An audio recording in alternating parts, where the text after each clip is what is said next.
Welcome to the Monday stream. We are here. Alex Eats Cesium. Welcome, welcome. My name is Isaac. I'm Chaff Games. Don't forget to like and subscribe. And today, I think we're going to start looking at fast travel because it's something that I noticed. You know, we've made it through the audio manager and things are looking pretty good, but we don't have any fast travel in our game. It's a feature that we're missing and we're going to need to add it. So, what does exist in our game?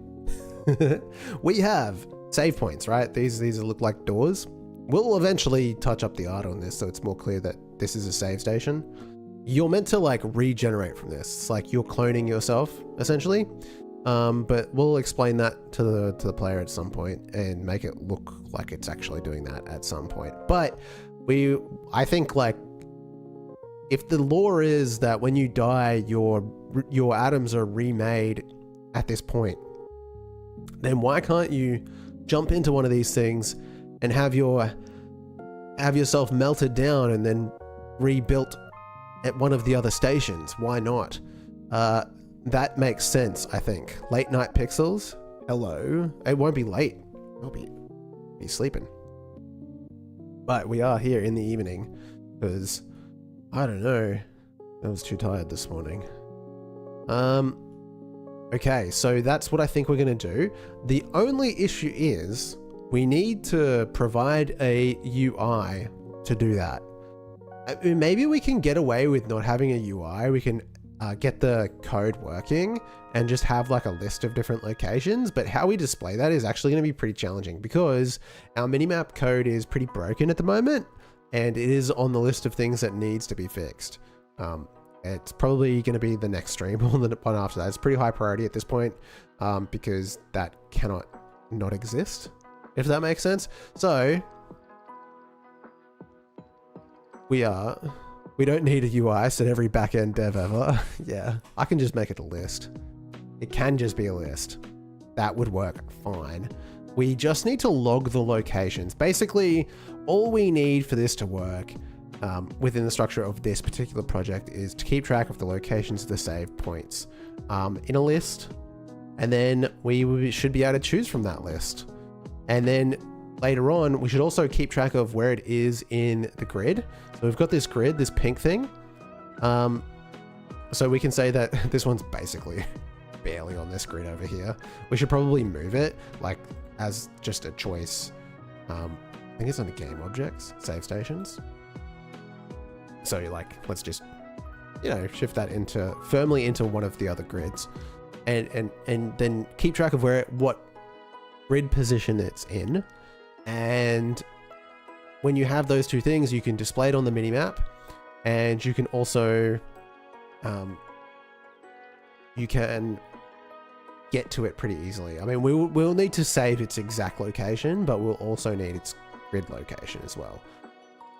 Yeah, I'm just like, oh, can we just like derive the grid location from the actual location? But the grid location is kind of like different with the way it works. You know what I mean?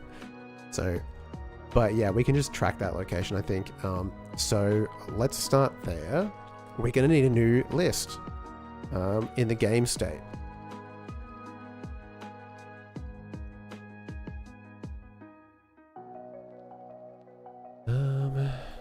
Of all the things. Oh, actually, I suppose, do we keep it in the player? Because the player data holds all this stuff. You might as well just keep it there because then it gets automatically saved, basically. So the player data probably makes the most sense. It's the easiest place for us to keep that. Where's the code for that though?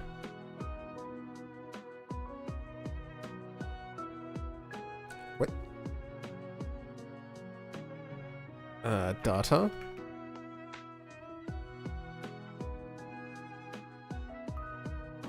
State machine data, player data, that's so strange. I need to clean that up. Okay.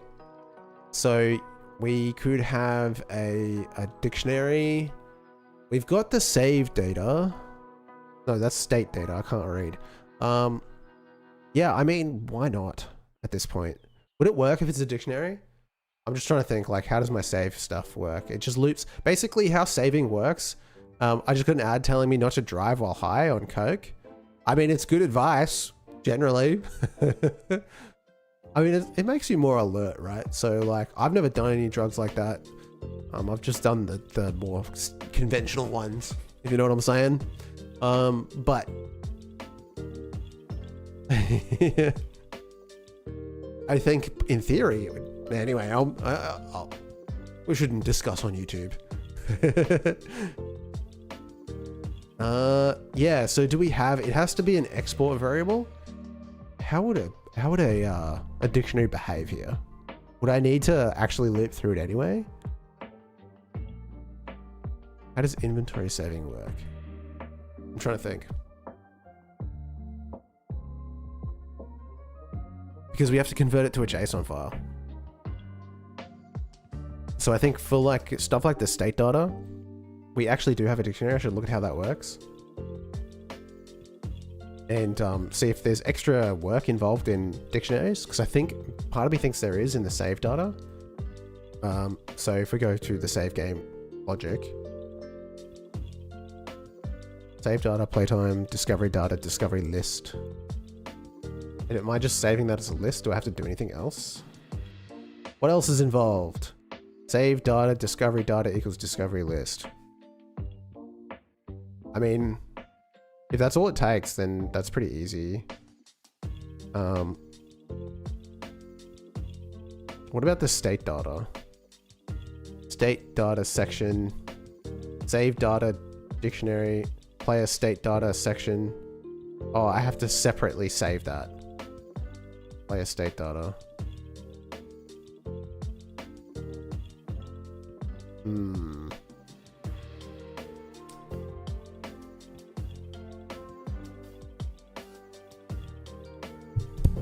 Sorry. Yeah, I mean, I guess we could just make it a dictionary in the game state rather than putting it there. Control F for find search for all instances. I don't even know what I'm looking for.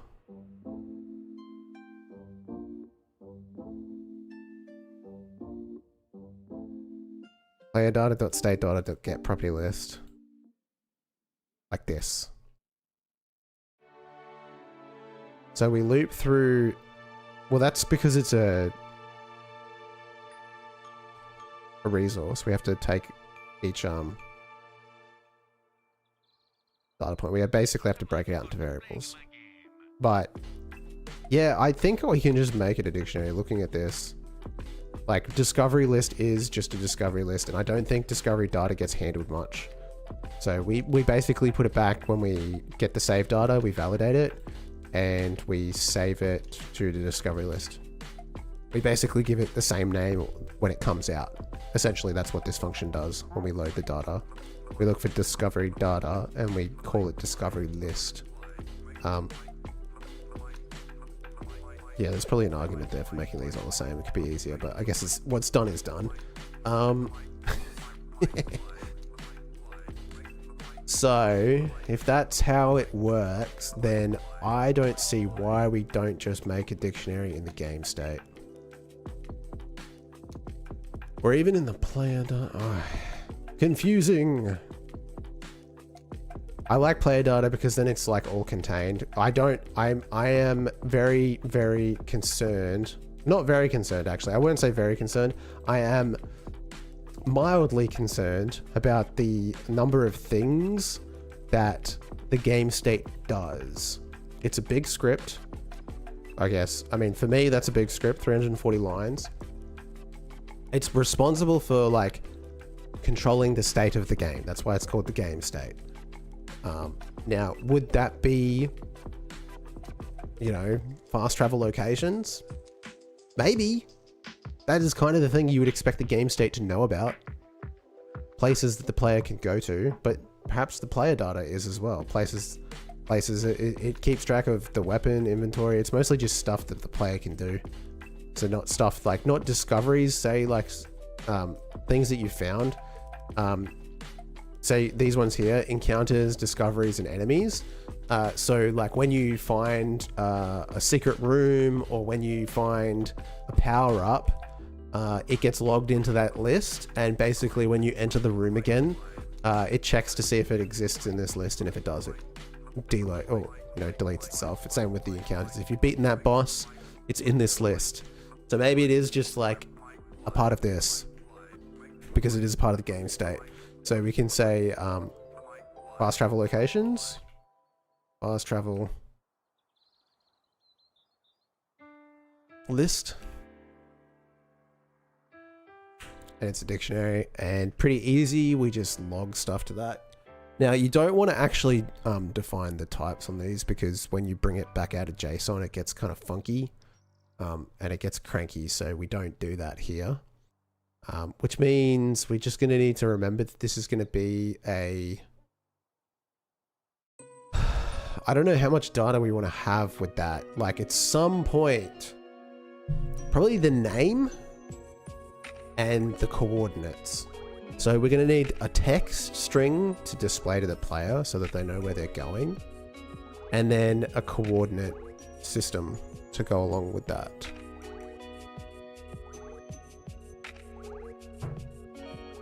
Load into charge.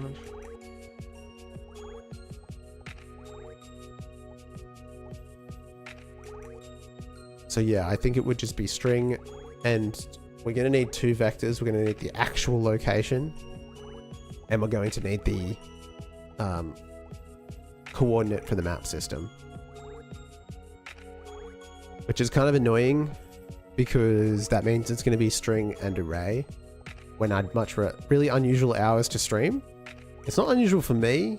I mean, I used to do, I mean, I'm a little bit all over the place because I've got like renovations going in my house, but for me, this is 6:43 PM. So welcome to the stream, Curtis Legend. And then other than that, sometime for the last couple of months I've been streaming in the morning for me. So that would be like afternoon US time, or midnight for the Europeans. We have a very diverse group of people who watch the stream, so you never know who's out there. Stream police lights fly past after someone else. Hello friends, it's definitely Monday now, even for me. Oh, nice. You ticked over into Monday. Yeah, okay, so we got that list. That's pretty easy. I guess we can worry about saving it later on.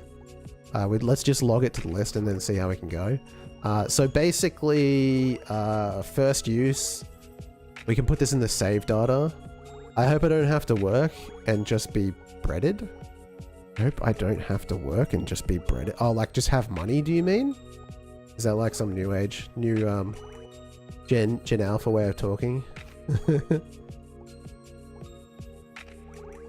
Got your bread. Sometimes I watch you and it's Sunday night for me, and I'm like, no, it's not Monday. Oh, that's right. If I'm streaming in the morning, it would be it'd be Sunday afternoon or something like that. Yeah, I'm ahead. Okay, so in the save station, we can just log the location, right?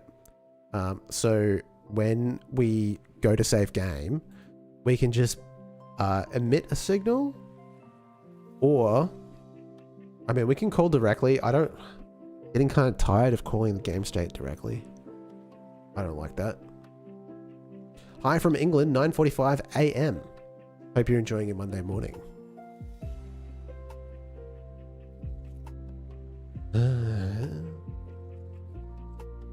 YouTube flips all the Australian pixels automatically in Singapore before you get them. Yeah, that's true. And use event pattern. Yes, we do use event pattern a lot here, but it is very tempting to just go game state dot whatever, because it is a global variable. But we're trying to get away from that, because I wonder actually if I go like search in the project, find in files, like if I look for, I think it's what's the global variable called? It's just game state, just capital letters, followed by a full stop. So that means you're calling a function, right? Find in files, game state dot find.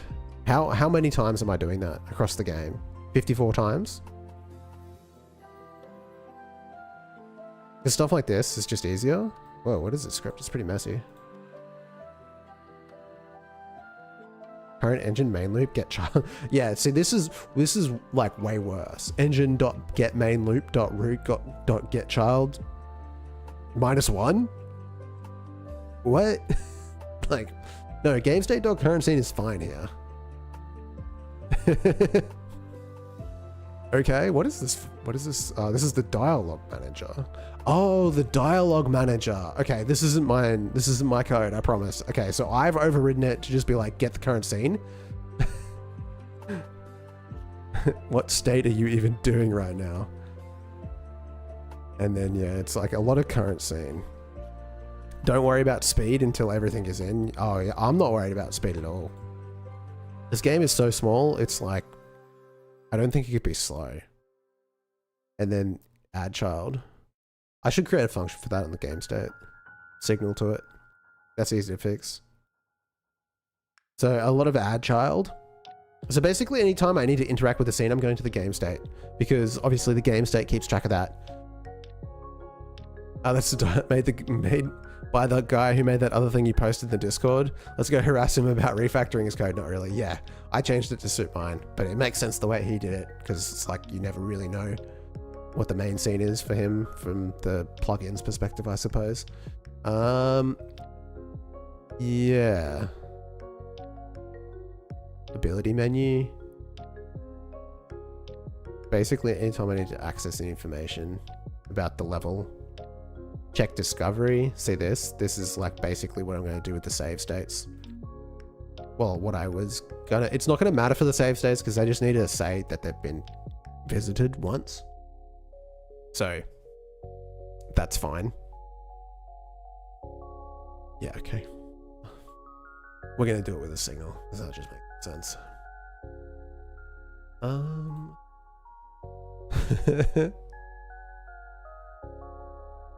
It is very funny though, because then we end up with signal managers calls here, because there's another global variable that you've got. I guess you could argue till the cows come home about what's better. It doesn't really matter at the end of the day, as long as it works. Savable objects. On save station, typing visited. Okay, save. We're gonna need a signal anyway, because why not create a state factory instead, so that that part of the code will be executed, like state enter current exited. I don't know, maybe you're confused about what I'm exactly going to do here, but because yeah, there is like the save station knows when you're standing in front of it, but it's really more about when you've interacted with it. And plus we need to tell the game state on signal manager.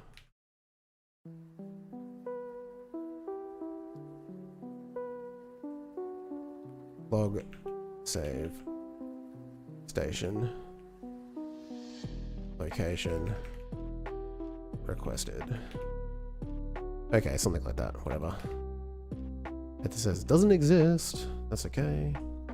And then we just go like, find a way to check online no DL install web-only games to be checked for problems. You can drop an address into virtual virus total and return a link to put under your game to like make sure that it's not like a virus. That's a bit over my head. Save station. That's cool though. A kid infected a stack of Steam titles this week. Steam titles? Damn, that's crazy. Okay, so maybe you have to be careful. Do save stations not have a class name?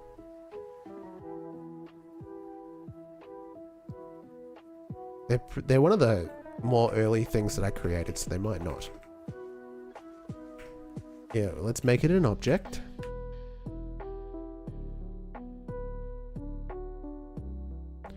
Okay.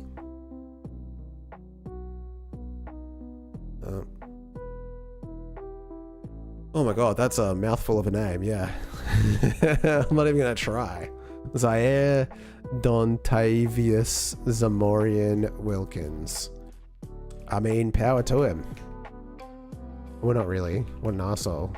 Going after the gamers is not cool. I know that we're like basically free real estate. What the hell? Because we'll install. He stole $220,000. Holy shit! Of like what? Steam inventory? Or just like he stole. He infected Steam titles. Did he get access to their credit cards via Steam? Perhaps. I'm sure there's.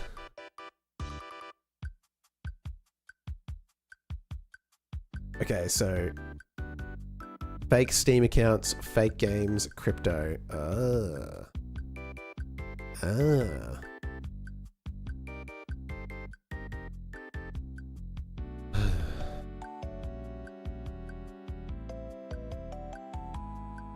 Old.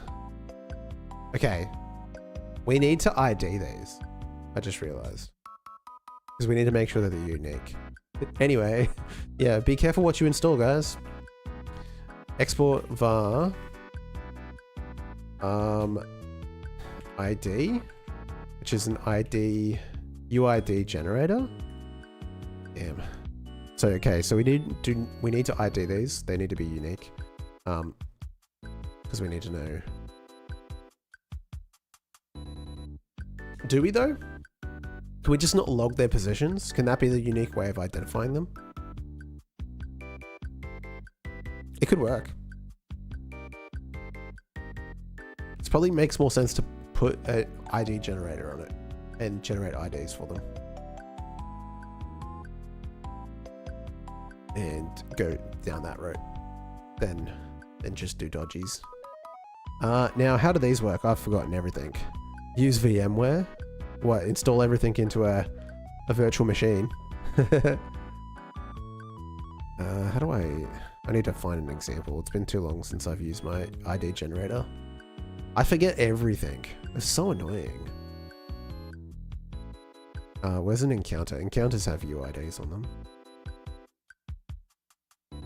What do they do? ID gen. ID equals ID gen.id and if game check encounters.id queue free. Okay, we don't need to do that, but we just set the ID to the ID, basically. That makes sense. Remember when Valve made games? Now they're getting rich exclusively from other people's work, which is insane. Nasty stuff can escape containers, yeah, for sure, for sure. Plus, who wants to play games on a container anyway? Yeah, I mean, Valve hit the jackpot, obviously, by creating a storefront. It is what it is, I guess. The same people who made the game, so it's probably not. People who made games probably moved on.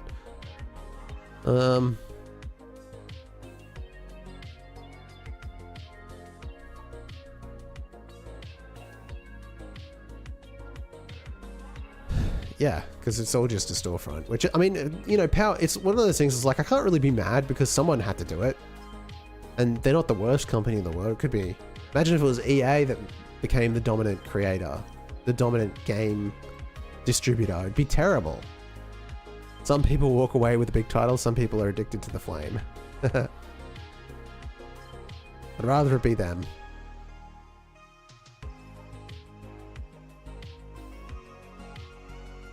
So this is ID gen. And then there's an ID which is a string. Or a string name, I think. And then basically we go func. On the ready, we just set the string. We basically get that. I don't know why it has to be that way. There is a reason. I've forgotten why. So I'm not going to really question it and say that ID equals ID gen dot generate ID. No, it's just ID, right? And then why is it capitalized like that? It is. Oh my god. Well, I can't change it now because so many things use it. So I guess it is. It's capitalized like that. And then you add one of these to it and you generate an ID.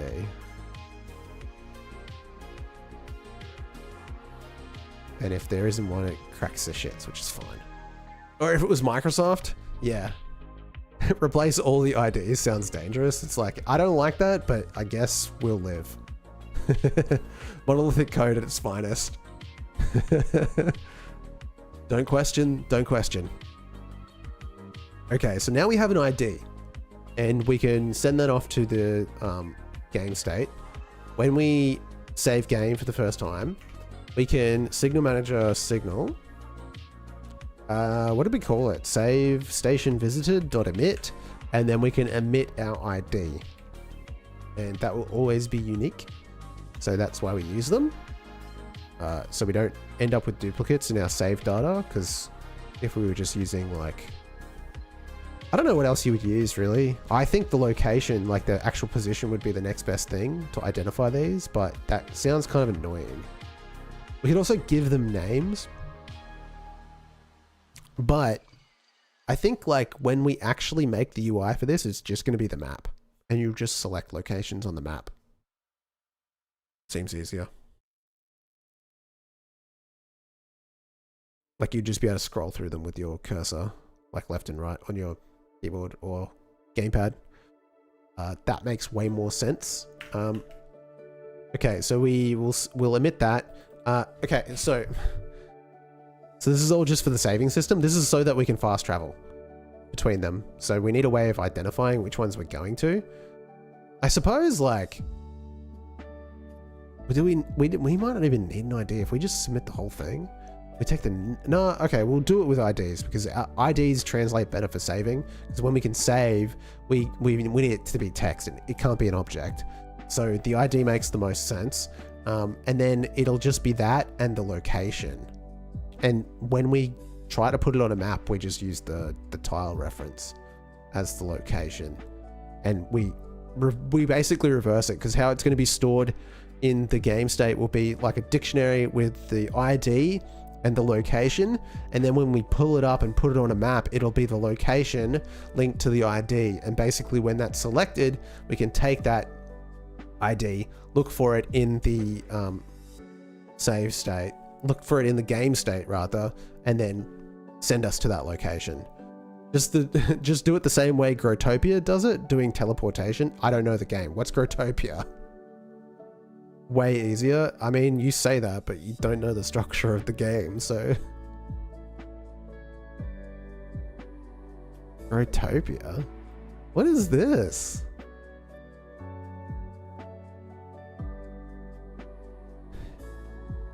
And safely use rename symbol? Yeah, I could do that, yeah. That's a possibility.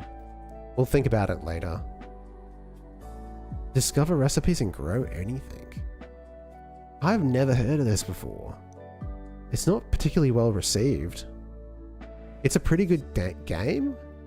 It's got mostly negatives. Ubisoft? Oh my goodness.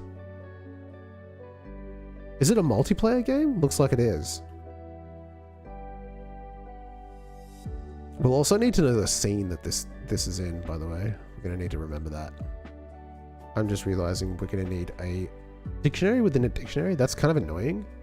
I don't like that because it's going to be harder for me to log.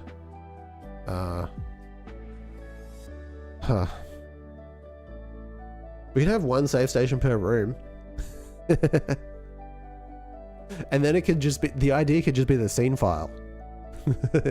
That'd make things easier. One save station per room.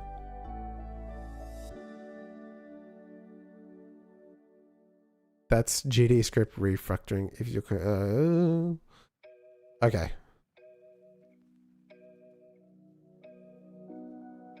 Oh, top chat? I'm on live chat.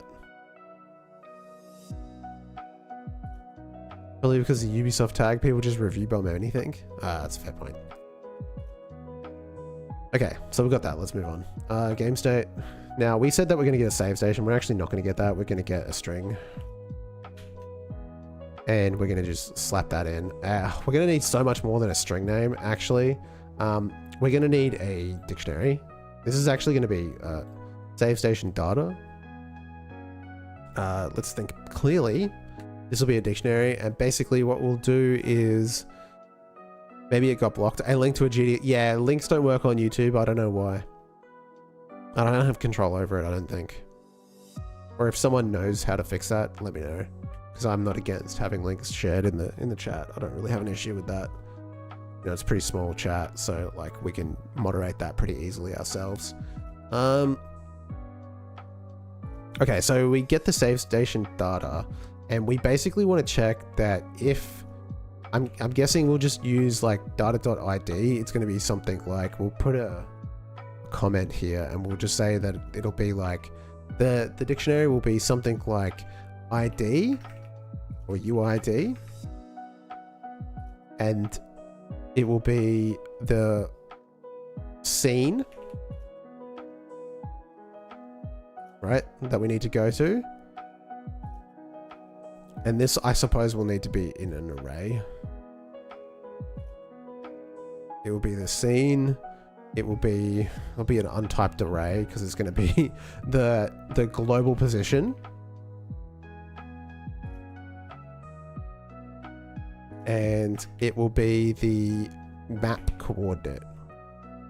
I think that's all I need.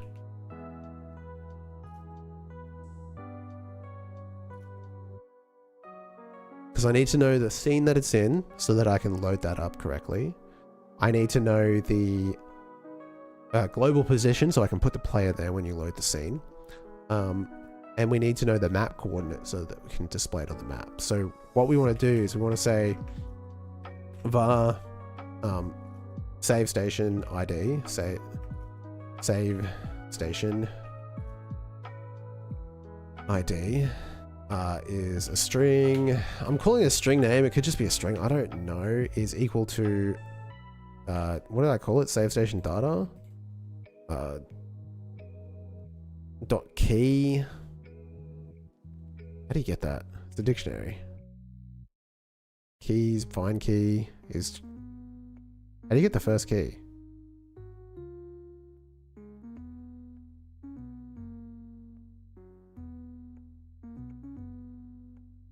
We could get key variant. Is it hard to get, like, am I just blanking on how to get the first thing in an it could just be an array, I suppose. It doesn't have to be a dictionary.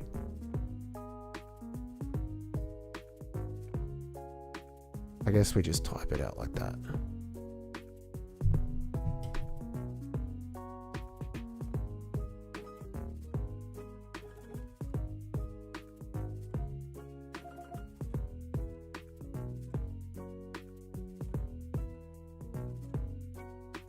Get type key, get type value has, as all is empty, read only, is typed keys,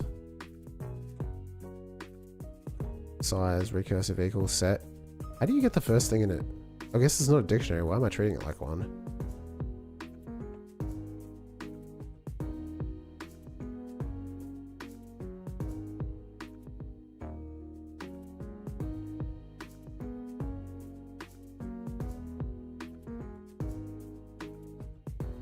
The thing is, you would think it would be, what I want to say is the dictionary is basically like, it's actually not this. This is just called UID, and there's an array, or it's like the UID is here, and then the next thing in the thing is data. This is how we're going to structure it. And then there's that. And that's the data there. Var the thing array pack scene, yeah.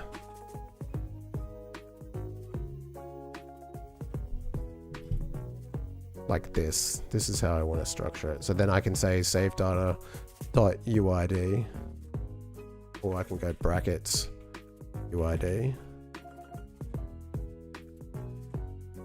and then we'll have that, and we can compare it to we can say if save station data dot has key. Basically we want to do a test to see if this save station ID exists.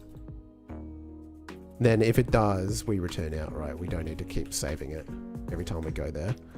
So that's basically it. And then otherwise we are going to say that is it a dictionary of dictionaries? I hate that. Is this data persistent? Yes, sir, it is. We will be able to get it back, which is why I'm trying to structure it in a way that is useful. That's why I'm thinking so carefully about how I'm going to structure it. What the hell? I'm gonna do this. So yeah, I guess the question is it a dictionary of dictionaries? Is that going to cause problems for my saving? Let's just, I kind of want it to be a dictionary of dictionaries, right? Because I'd want it to be like UID static class binary JSON. It's a JSON file that we're doing. So then you have like scene, and it's the scene, and then it's the position. Like this is actually what we really would like to see here. Position. And this is the global position. And then it's the map coordinate. Should be that. And that type will actually be a vector2i.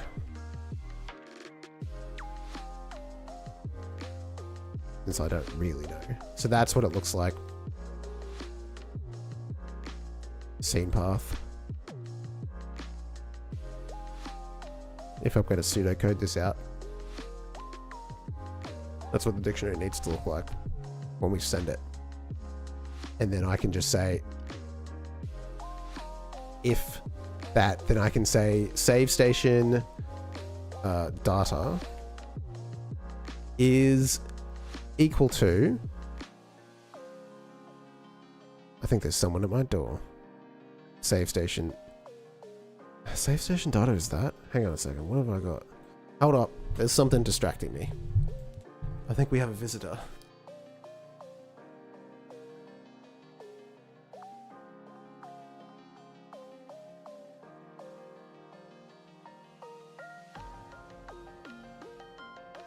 Don't jump up. Don't jump. Wait.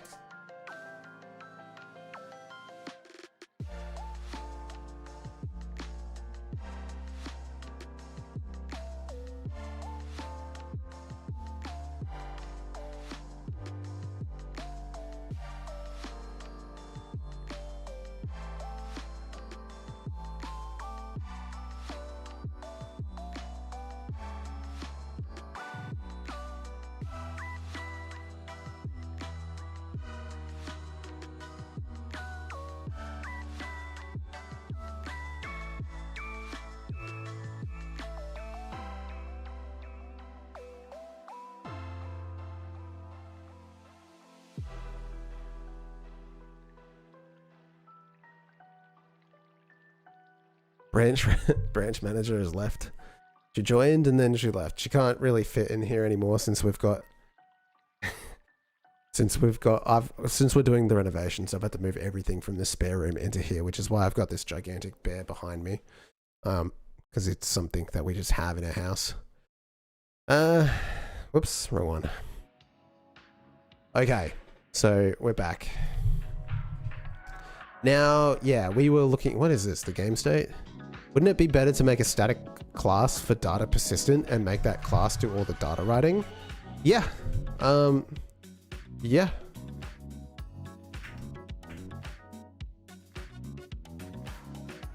I mean, this is, yes. The answer is there is such a thing already, but how I do it is essentially, since I need this data to be updated and tracked on the fly, so basically the game state will keep track of that. But when you actually save the game, it's going to bundle up all this data and send it over to that. That's how I do it. I don't know, maybe you could just retrieve it from the save file, the saver, every time if you wanted to. I don't think there's anything wrong with doing it that way. It's just that's how this project seems to be done now. So that's how it is. Yeah, we could just like send this straight to the save data and then have the, when we need this information, request it from the save data saver. For sure. But yeah, not how we're doing it. save data, save station data is not what I want here. I want the fast travel list, apparently. And then we just say save station ID, because that will be our key. And then it'll be this dictionary. Works for me. Wait, I deleted the code, the pseudocode. I actually need that.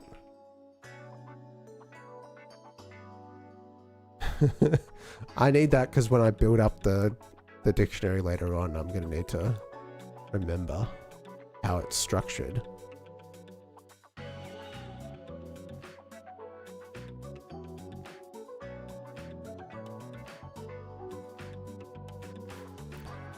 And then, yeah, save station data. Easy. Okay. Trust. And then we take this and we go back to the save station so that we can send it over. And we're just saying we're emitting right here, but we're going to need to do a lot more. So we're going to need to build up. We don't need to do this every time we save the game. We just need to do this on the ready function. Like when we start the game, or when the save station is loaded, build up this file. Why not? Just do it once. To be honest, like, you're not really saving that often. It's not really going to be like that heavy on the game. It's not a big deal, but we will build the data, build fast travel data. Oh, let's just call it get fast travel data.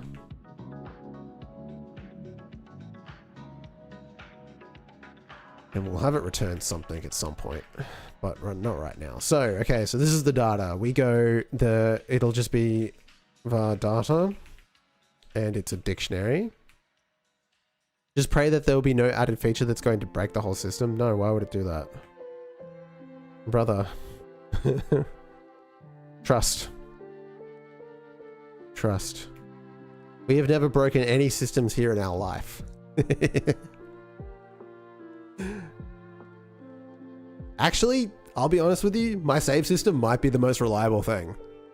Like, it actually, I don't think I've had too much troubles with it. I'm trying to remember, like, the things that we have trouble here with, what have we had? What have we struggled with a lot? Inventory? Maybe? Modifications, like abilities? Most of the time, the struggle has been with things that I've never done before. I was struggling with the audio manager because I didn't know how I wanted it to work or how it could even work. But now that it works, it's like, it's solid as hell. The minimap is broken. I'll have to figure that out. Not sure why it broke. Okay, so this will just be the ID. So this will be ID, and it will be the ID. I guess this is the one thing that's like the key and the thingo are the same, so I don't know about that. It doesn't need to exist that way, but I guess we'll just do that for now. We'll have a look at that. This doesn't need to like be this way. So there's a big list of naughty strings online that has problematic combinations. You mean like swear words and stuff like that? Or do you mean like my signal manager, which is like gigantic and disgusting? And don't look at it. Oh, this is supposed to be a string, but they're both strings. That's what the difference is. ASCII breaking input? Oh! Yeah, okay, fair enough. Interesting. Yeah, I've never thought about that. I would have assumed that the Godot engine handles that for me, but I don't actually know. So this can be the scene, right? And now we need to go, and this is where we get a little bit naughty, and we'll say game state dot current scene path. Since that's where the variable is easily accessible. I need to test it later. Yeah, it's an interesting point. And then the position. will be the global position. See, theoretically, we could just pass the save station off to the game state. We could just like build this up in the moment. I suppose. Why did that do that? We've got the global position, and then we've got the coordinate. The map. What did I call it? The coordinate. So this one is a little bit more tricky because I don't know where that exists. I don't know how to get. Do we have easy access to the map node? This is the map outline. This is what can tell us what the coordinate is. C# has reflection for doing all the fancy string stuff. I don't know about GDScript. Yeah, neither. Never thought about it. Is there something fancy within the map coordinate system that map position, set current map position, player map reference, local to map, player position? So maybe I need to create a function here. This will be a call and receive. We can't really do a signal here.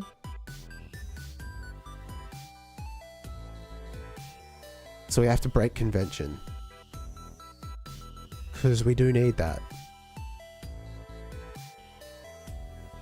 Does the game state have access to the tile to the map reference? Set current map position. The game state really just has the coordinates. Doesn't really think about this node in particular. What does have this? I think the player does. The player has access to this, or at least it signals out to it. But I'm not like connecting it to anything. So what does the player do when it moves around? Because I know for a fact that we are checking every frame to see what map position we're in order to determine, you know, our location. So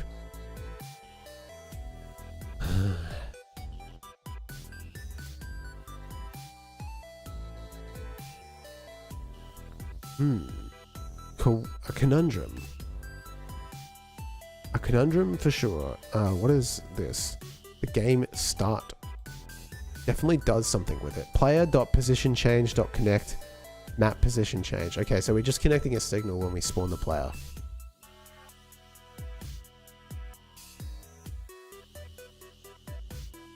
But in this case, the save station kind of needs that. So we have a couple of options. We could create an external variable, or we could just type it in. We could just type it in. It's not outside of the realm of possibility of things to do. Because like realistically, like in order to figure that out, you just hover over wherever you want it to be. This is 7.3. You could just type it in. It's not going to change once the game is running. If that makes sense. Do we need to figure it out every time? I could make a tool script to collect that information based on the current position that it's in. To hard code it. Random person on this earth, hello. Welcome to the stream. So we could do that. We could...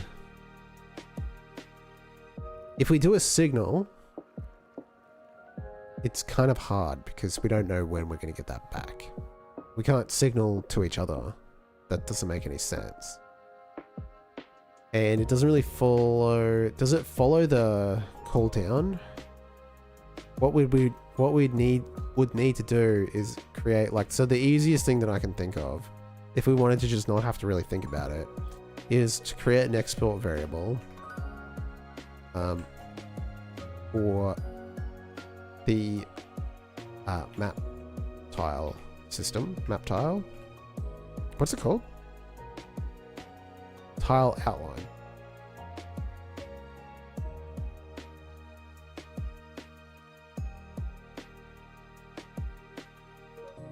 And then here, we should have a function called get map position. Can't you just add a component wrapper to write data such as transform position? I don't think... Wait, do you use Godot? That sounds like a a thing that is too fancy for this game engine. A component wrapper?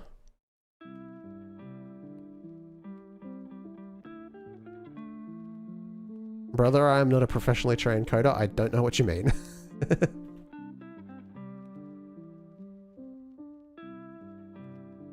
Local to map. So we just go var map position is a vector 2i, and it's going to be equal to local to map position, and then we will return map position.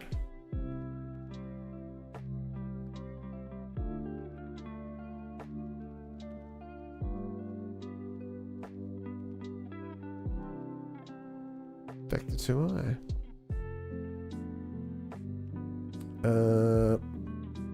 It's not happy because that variable is the same as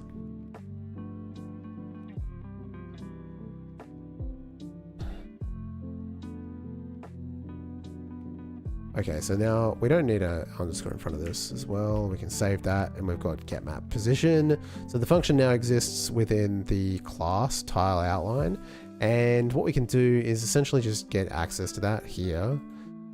So we need to set that. It's cranky because of this.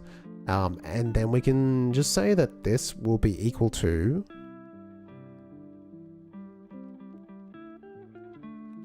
the map tile outline dot get map position. Nah, dot component pattern is a lifesaver. You could add or remove features without breaking the whole system. Trust me, the system will not break, but okay.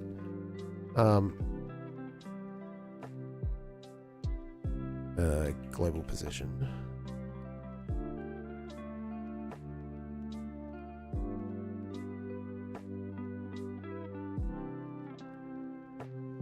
The dot component? Am I crazy? I've never heard of anyone talk like that for Godot. Var ID, var save data. No, that's confusing. Fast travel data.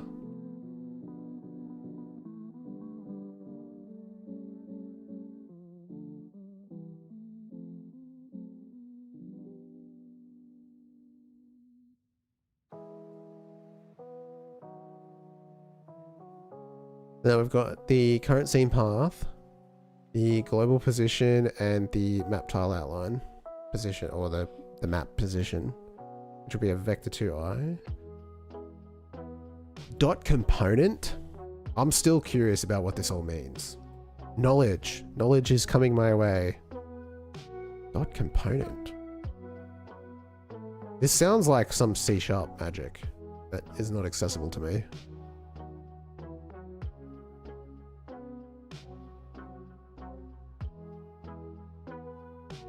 Okay, well, now we just have to assign that. Otherwise, this won't work.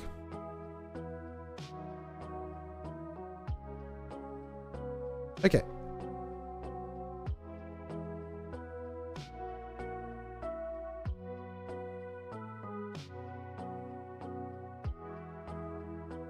Yeah. I think like the problem is that I cheated. To get a map coordinate system, I used the tile map. If I had just done that programmatically, like if I knew what the tile size was and then just divided its position by the tile size, it would probably be a way of figuring that out pretty easily. But anyway. Math. Okay, so now we've got that. We've got the get fast travel. So once we've got the ID, or realistically, it doesn't matter. We set the ID. Then we can get. Let's try. Why is that going to underscore? What's wrong with me?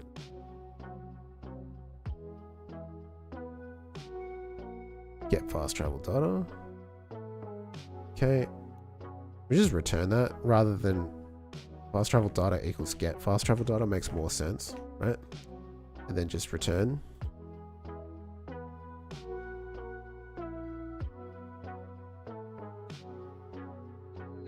And then this returns a dictionary. Okay. Happy, happy? Okay, so now we've got that.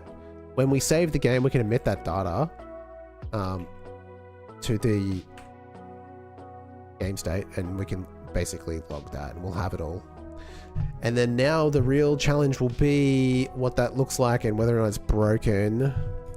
And to Curtis Legend's point, in order for this to work, I have to go and set the ID and the map tile for every single save station that I've created already.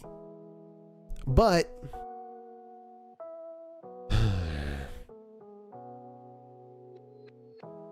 can this be created via code? Potentially, yes. No, it can't, because then it wouldn't be static. It needs to be set here, otherwise it's a randomly generated string that is unique to this object, so that it will be unique basically, and I can identify it without having to worry about generating that on the fly. So that is just how I'm doing things with my ID system. I can't really create that programmatically because it would be random every time we start the game.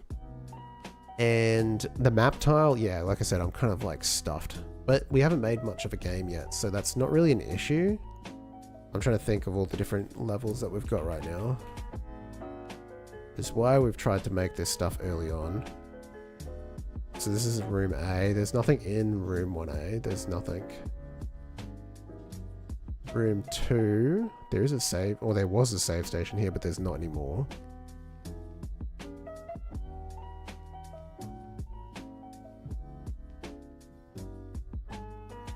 So it is a valid point. Although I think at this point it's kind of not something we can fix. The game is already like in a state where we're just gonna have to roll with that. There are no save stations in this level. Nothing here. Nothing here. And nothing here. I think there are ones in the security, in the boss levels, because obviously.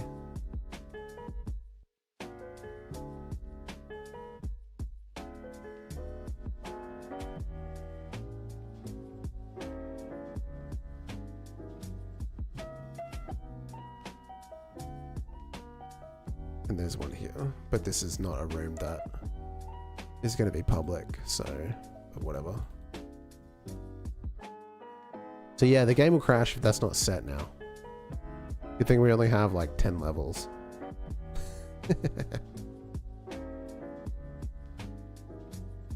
Where is this even? Oh, it's a boss room.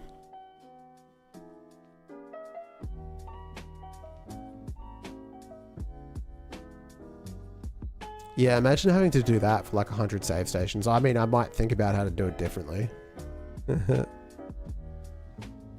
You probably wouldn't, okay, so here's, okay. Like, if we think about how to do this differently, there's two things that we can do.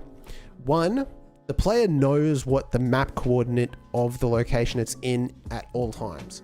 So we could get the map coordinate from the player. Number two, the ID, I mean, it could just be the node. It's never going to be like perfect. It could be like a combination of the path and the node name or something like that. The ID is the harder part because it's like, how do you know which one's which? Unless there's a way of doing that without having to generate a unique ID externally to like the build.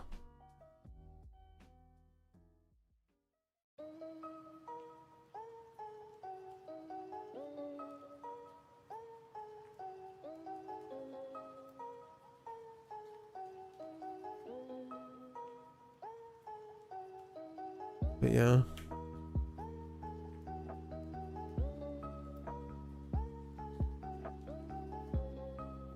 This is why we're making a bigger game, so that we can learn these things.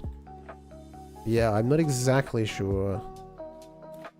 The ID part is the part I'm struggling with. Like, how do you identify it without setting up something external to that? If that makes sense. Like, how can you create a unique identifier for an object?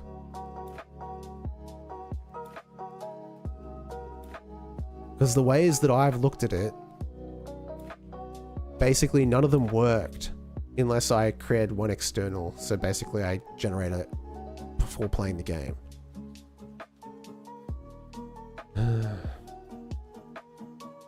You know what I mean?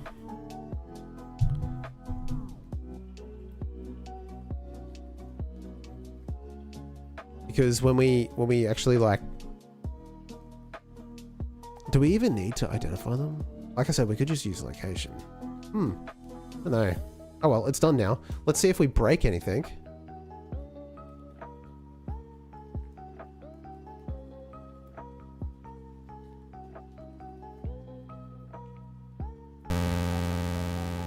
I'll turn the music off. Can we even save? I don't even know. What's this error? The error is the music, basically. I should change that. Invalid access to property UID on base object dictionary. Okay, so structure is bad. Okay, so save station, string name, data. Okay, so save station data exists. The scene, not set. The coordinate's good. Okay, we don't have the scene, but it's not even breaking there. We've got the ID is equal to save station data UID. We didn't name it correctly. It's just ID.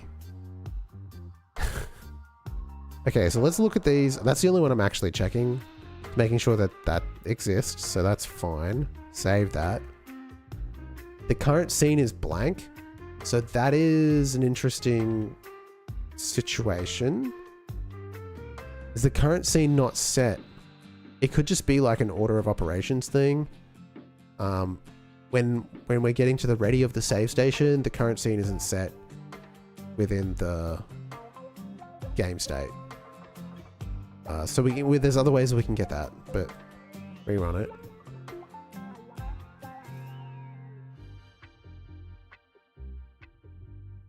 Another error. Oh, it's just because we reloaded it. Playback. Player is inactive.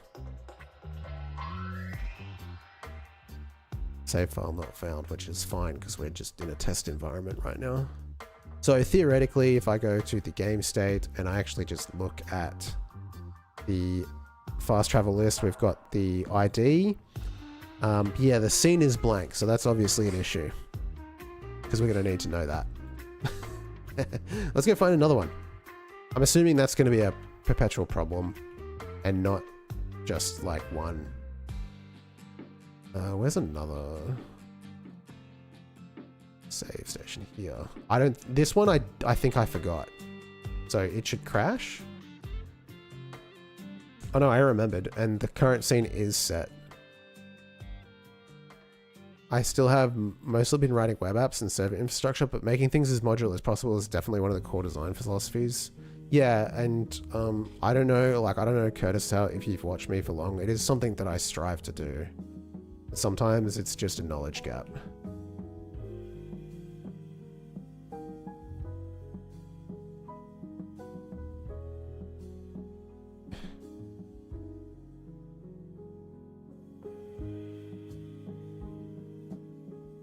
Yeah, I think this is just an error from like the fact that we're testing the game. So the game state's current scene isn't set in the first scene we run. And then we've updated it. It got set the second time anyway, which is pretty interesting.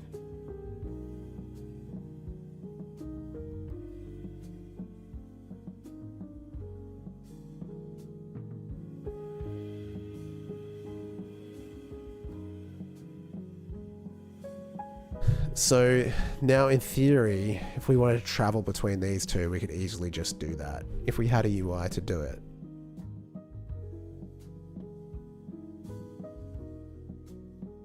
I can't see why not. I also think game design patterns are probably different too. I bet things as modular as that. Yeah, I mean, it just comes to like what works best. And it also just, because it is such a, you're building a very big project, what happens is decisions that you made like months ago lock you into certain things. You know what I mean? So there's just some things are going to make sense to do them differently to what would be conventional, depending on what design choices you've made.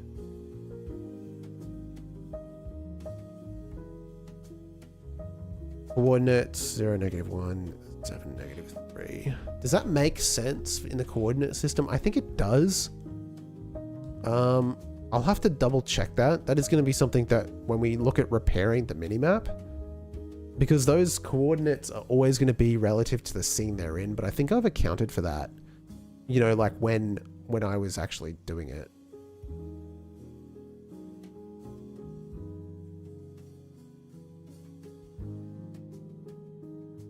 But yeah. So we're getting that data. Now, yeah, let's see if we can actually travel to it via some kind of, you know, dodgy menu.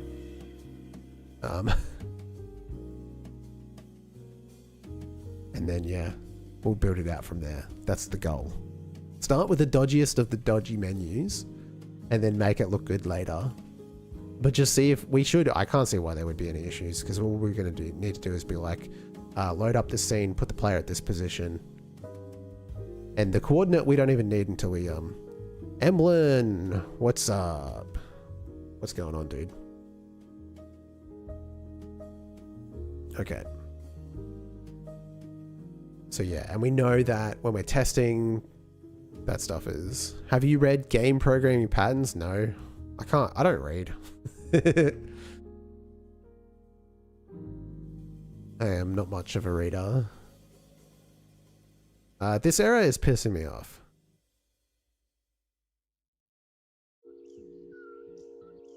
Recommended a long time ago. If you can read it, the whole guy's website for free. Yeah, I think I've looked at it before. He kind of hides the link. Oh, okay.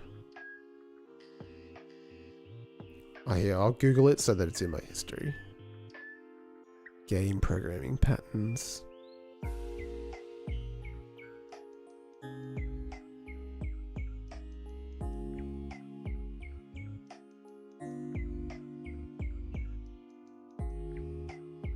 Download sample. EPUBs, Kindle.ca.com. Download free sample. Read now. This is it here, I imagine. Also flashbang.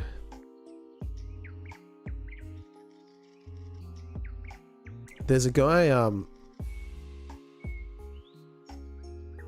I found it. Here, I'll give it a star.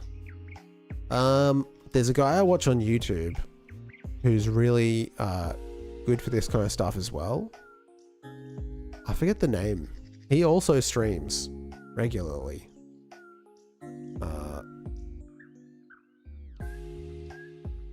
Dude, I'm blanking completely. I've got so many subscriptions on my YouTube channel, it's actually crazy. Will we find it in the side scroll?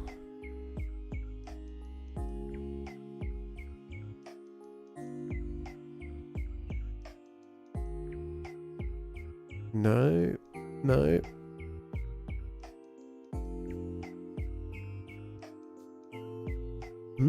I'd recognize the display picture.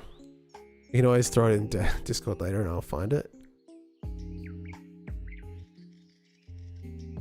As if I'm subscribed to the Carl Stefanovic show. What the heck? What was I thinking?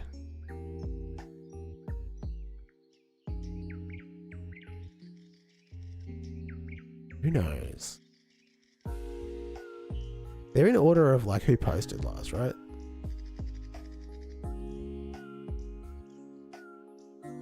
Maybe I'm not subscribed.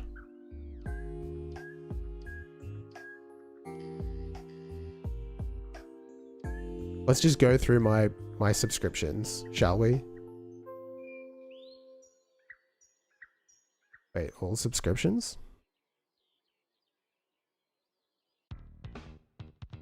Is it gonna load? I've had my YouTube channel for like 20 years. So I don't know if there's a lot of shit. Sounds like a fun exercise. Shout out Cutie Cinderella for getting engaged. Good for her. Okay.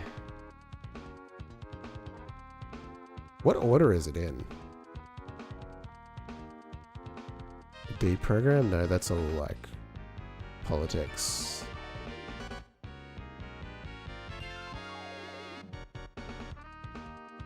I'm never gonna find it, am I? Go to history? No, it wasn't recent. It was like a couple of months ago. That's the problem.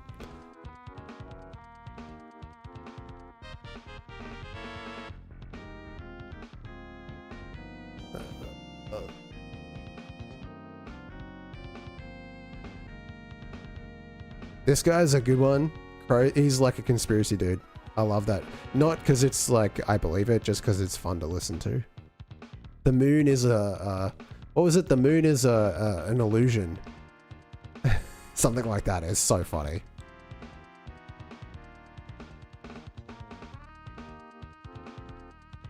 No, I don't think it's gonna be in this. This list is just too long. I'm wasting time and being boring and not actually getting my work done. Instead, I'm just scrolling subscriptions.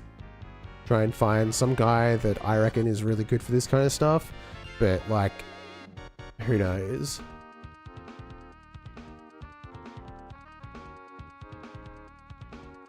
Damn, there's so many subscriptions.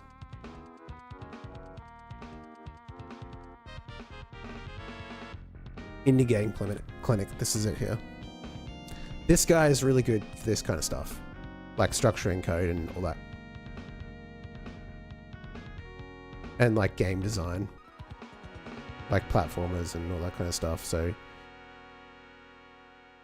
I really like his content.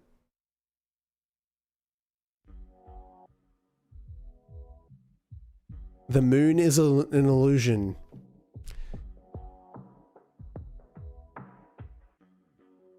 Yes, it's a wave. Moon waves or something like that. It's crazy to see that he has like 200,000 subscribers, because when I found him, he was like a couple of hundred, and it was just fun to listen to him talk about like nonsense.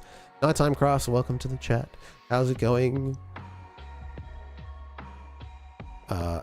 Anyway, back to work. This error is annoying me, because if I try to get the stream playback, then it's not going to work. Basically,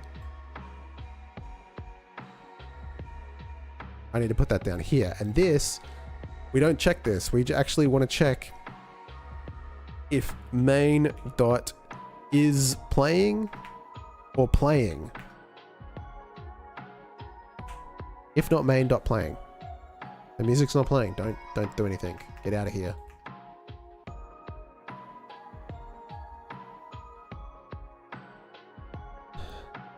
And that should stop this error that we get. Not that it was crashing the game, but it was just kind of annoying me.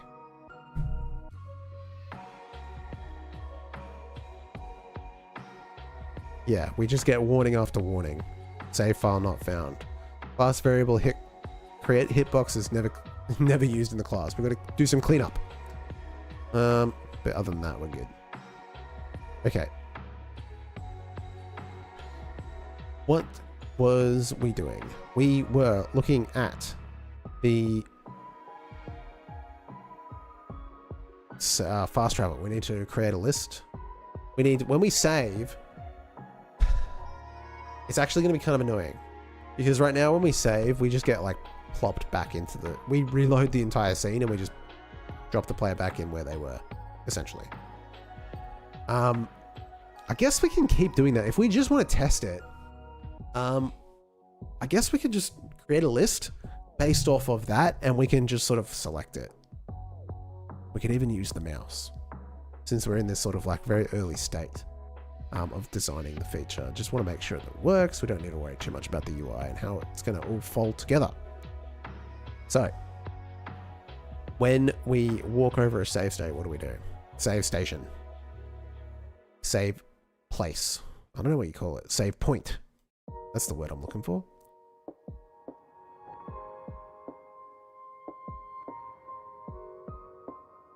Now they know when they're being like stood over. They have a detection. This is a very old object I've actually got something, I've got a component that helps me detect whether or not the player is standing on it. I don't think it's using that.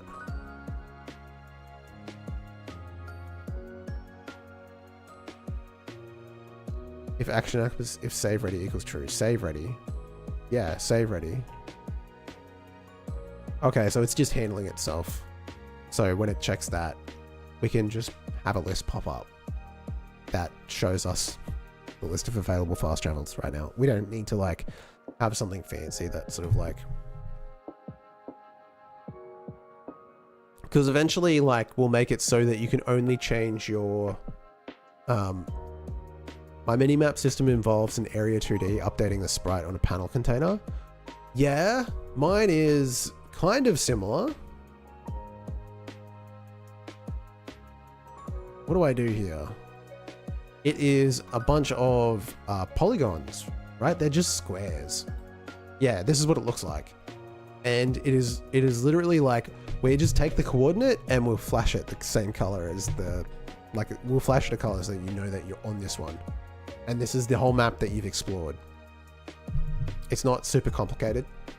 And so like once we get to the point where we know this is working, we actually have to fix this because it's not showing up in the game at the moment. But then we'll add like an icon. We'll need a set of sprites to like put on these to show that there's a save station or a respawn point that we can travel to. And then when you save the game, what we'll do is we'll make it a bit like some other ones where you can save like in pretty much all the modern Metroidvanias. When you save, it's when you can actually like change your loadout and stuff like that. And so we'll do the same thing. We'll make it so you can change your abilities and some other stuff when you're saving. And so in that moment, you can also access the minimap, and then you can also choose if you want to fast travel. Not different from Mio, Memories in Orbit. I'm doing the same thing now that I think about it. I forgot you could do that in that game, but now I've remembered. Just in this very moment. Okay, so yeah, let's just add like a quick little UI to show all the locations and roll with it. I guess we'll put it in the game state.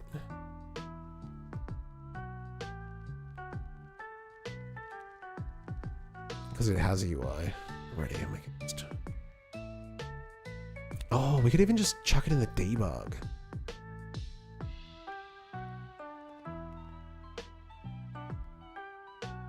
Is this a VBox container?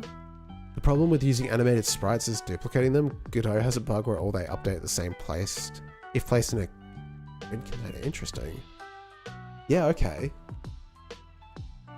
Animated sprites are a bit...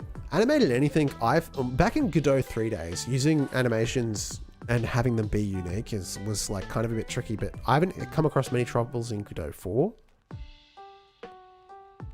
But if you duplicate them, they all update at the same time, which sounds like the problem I used to have. I remember I made a game, it was about like colors and matching the colors.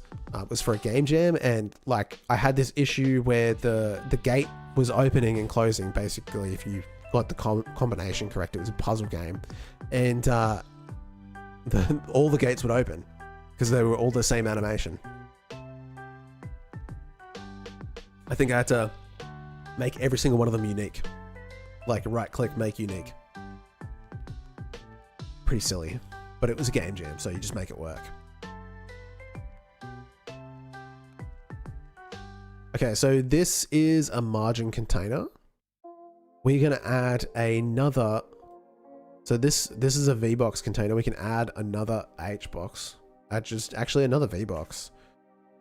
Oh, it's a VBox. We actually want to put it in an HBox. Ugh, UI, I love it. We want an HBox that this VBox goes into. And it's probably ruining the path to everything because this is a debug. It's dodgy as hell. These ones here will need to be fixed up. Okay.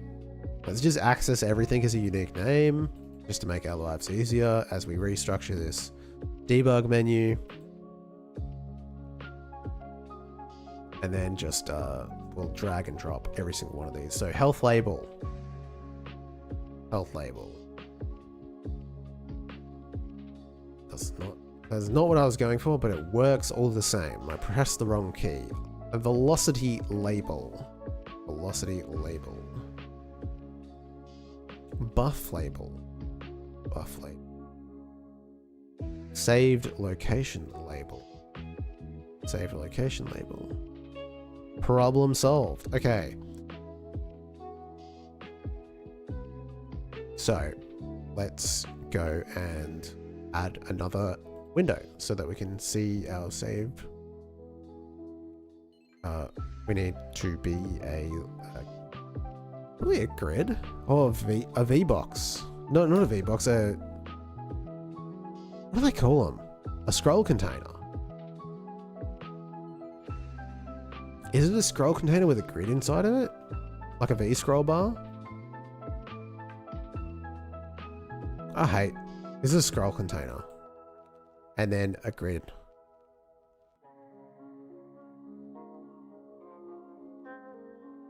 Is it a grid with buttons? Or is it an H box? Or a V box with buttons? I believe V box is easier.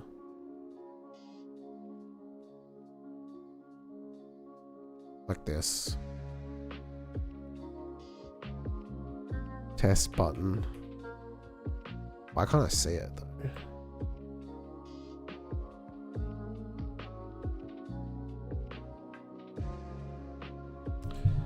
I love container sizing. Expand.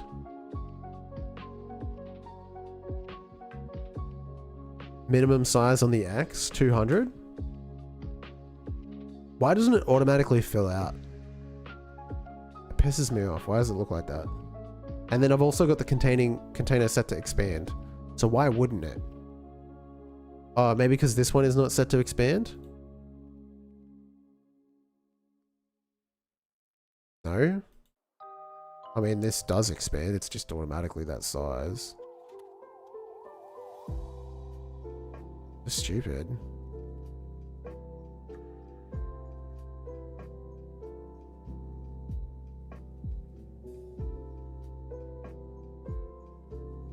Whatever. Okay, so we've got a bunch of these, and if you put a bunch in, it'll look like this. So if we have a bunch of locations, we'll just keep those locations, and we'll just map it to the ID. Sounds easy enough. Just be a bunch of numbers there. Won't be very readable. I guess we could use the scene. We could build up like a string. We could make the scene and then the coordinates if we wanted to be fancy. But don't know. Maybe we do be fancy. Maybe we don't. But we have to create a button object and then put the details on it. There's actually a fair amount of work for a debug, but I don't really want to mess with the minimap because I know it's broken and I just need this to work for now. And we can take this and apply it to that later on, I suppose. I'm trying to justify this work. I think it makes sense. It'll give us the ability to fast travel at any time as well, which is good for testing. So that makes sense. You know, it'd be even better if we could crawl through the save stations, save points, and have them logged already so that we could fast travel from the get-go. That'd be pretty sick, but that requires more work because the game doesn't intuitively know that information. It waits for it to be provided. Okay, so we're going to need to create save location, save button. No, fast travel button. And yeah, we'll have to have like an ID association so that we can get back to the list that we've got going. But that we'll still have a data, fast travel data dictionary. We'll pass this when it gets added.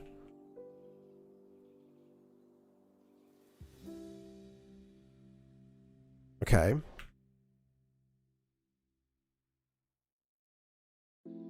It's almost like we need to create an object. That button needs to have like that information attached to it. And then when we press the button, we can signal that out. We could track it here too, but that would be kind of messy.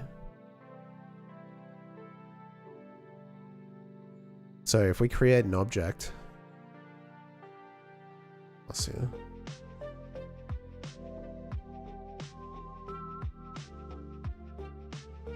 Button. Fast travel debug button.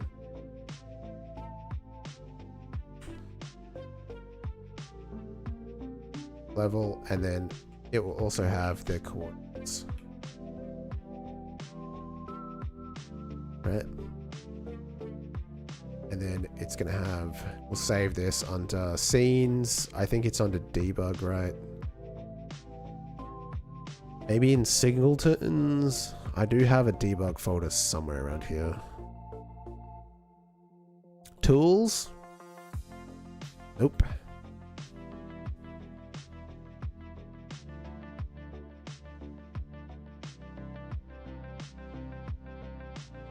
I guess we'll just put it in the private folder. Create another one. Okay. Fast travel debug button. Last name. Fast travel debug button. And it is going to have a variable with the fast travel ID. And this will be a string name, and it will be blank, and then that's about it. It'll signal out when pressed. So we will create a function called on. We can just connect it to itself, I guess. We can just do it through the UI. Signal button pressed, connect. On pressed, we go to the signal manager. And there doesn't one exist, so this will be fast travel requested. And dot emit. And it'll pass in the fast travel ID. Go to the signal manager, create this. This is very skinny at the moment. Savable objects, mission signals, modern buffs, game state. Game state. Signal.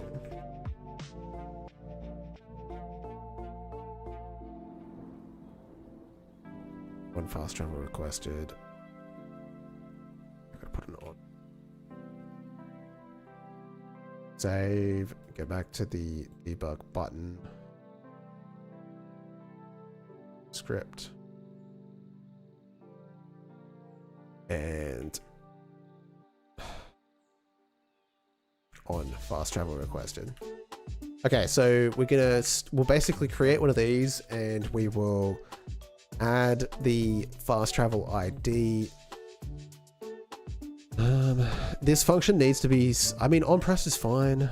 We're still gonna need to connect this via code because we have a couple of options. We can either make this, we can spawn this object, or we can create a button via the class and then connect the signal. It's probably easier to do it that way. Yes, let's do that.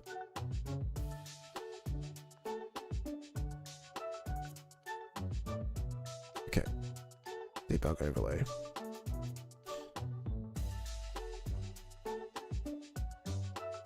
So var new debug button.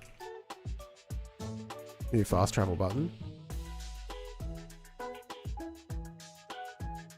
And it's a fast travel button. Equals fast travel button dot new. Okay, and then new fast travel button dot fast travel ID equals fast travel dictionary square brackets dot ID.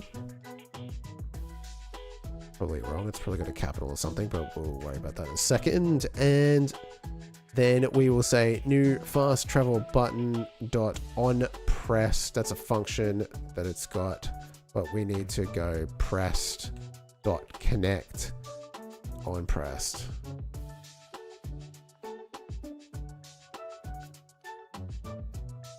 But that's not ours. This is new fast travel button dot on pressed. Okay, and then we add it to this scene.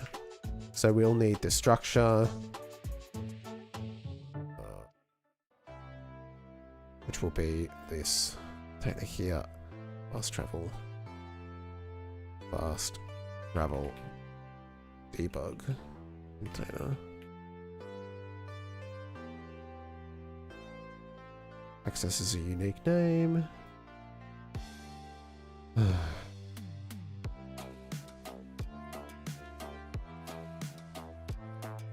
then we'll add child.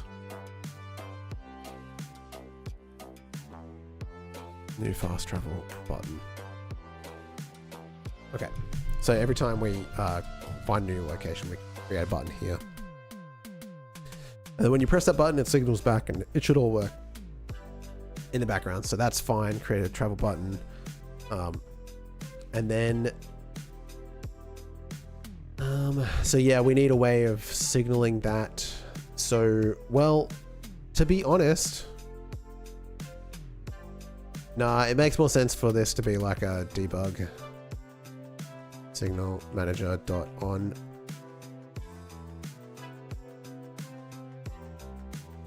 Yeah. On fast travel button.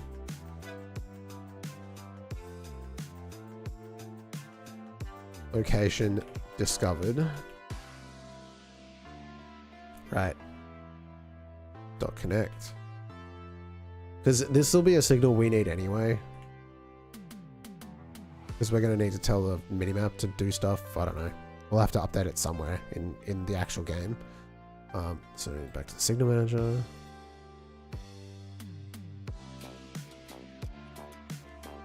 One fast travel location discovered. Okay. So we've connected that to that. And then in the game state, we've got this. Now, we've stuffed up here because we are checking here if it has that, which is wrong. We're checking this. Yeah, it's like, it's a whole thing. Delete that. It's wrong anyway. I don't mind updating this every time we come across it. It actually, when I was observing the behavior before, it kind of worked in our favor anyway. If we wanted to do that, it would be like if fast travel list, because we still need to know when it's a new discovery. Fast travel list dot has, and the key variant is save station ID, right? Then return. And then we're going to go fast travel list dot save station ID, save station data, and then we'll say, you know, what are we going to do? A signal manager dot on fast travel location discovered dot emit, and we'll emit the data as well. Like, there's no reason we're going to need all of that for them as well. We're assuming that's what we're receiving, so we paste that out, and that'll go to whatever the minimap or whatever the heck needs that information. Don't overplumb debug. Static or auto load is fine. Yeah, I mean, it's not, I guess what I'm trying to think, what I was saying before, it's like these signals are going to be used for other things anyway, so it's fine, I guess.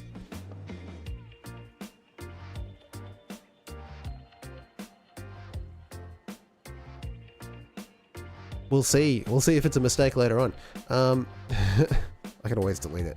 So, fast travel location discovered. We're going to emit that save station data, and then we're good to go. At the other end, that gets created. Now we actually need to request a fast travel, like on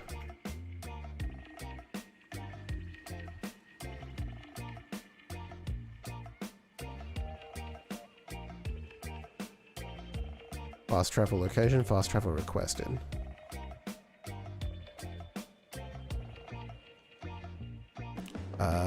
And once again, we're going to need this data. It'll actually just be the ID at this point, right? Because we don't need anything else. Oh, we're not setting the text in the debug, but that's okay.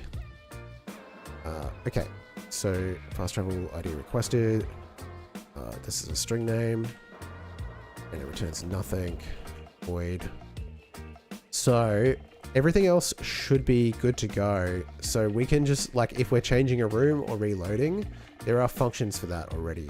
So we just need to remember what the heck they're called. New game from menu, load player scene, game, get game start location, set player location, load next scene. I think that's what we're going to do. It needs a pack scene. It expects a pack scene, which is pretty interesting. So I guess I'll need to load up the scene that we're going to, which is okay. It means it's going to be slower. But I don't think people expect a fast travel to be quote unquote fast. It's fast because you don't have to walk the distance. Not fast because it loads quickly. Index, I don't know what that is. What am I using that here? Set player location. This is for the door? Oh, interesting. Because load next scene expects you to be at a door, not at save location. What about when you die? What happens then?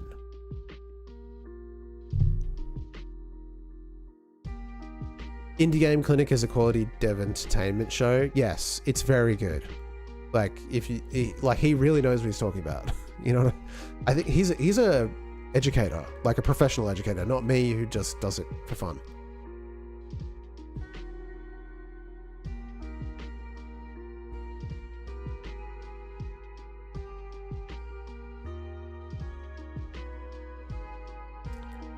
Update player, save state.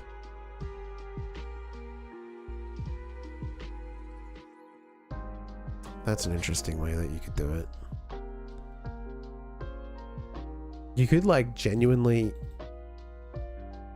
override the game state's player location and then just call save state. Dev entertainment is derogatory, but anyway. No, but he's, like, actually a professional game designer. Like, that's his job in real life, is to teach game design.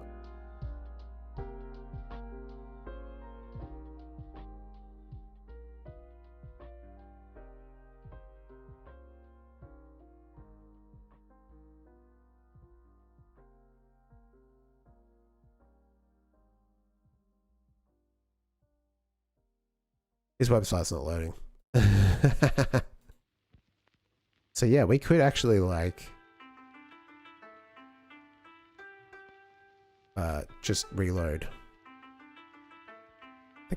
How does this work? Remove player from tree, current scene.queue free, await current scene tree exited, instantiate new level, save scene path, add level as child, animation player to save end. We're literally, we could just, like, call player, we could update current tree, save scene path. How does that get save state, update player game state, and update player updates the save scene path.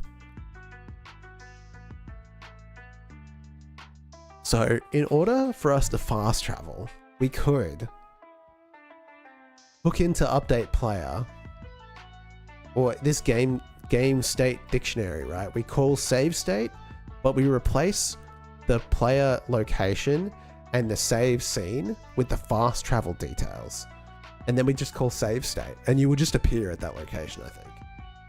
I think we do that. That sounds like a fun way to do it. Map area, data.map area. I don't know what that is. I don't know how important that is, but we've got the coordinates. So like theoretically, we could do that too. I'm actually not 100% sure how that relates to the map. Maybe it's part of what's a problem. Data to save, dictionary. Okay, player data, player location. Okay. Yeah, I think this is the way to go. Data.map area. I don't know what that is.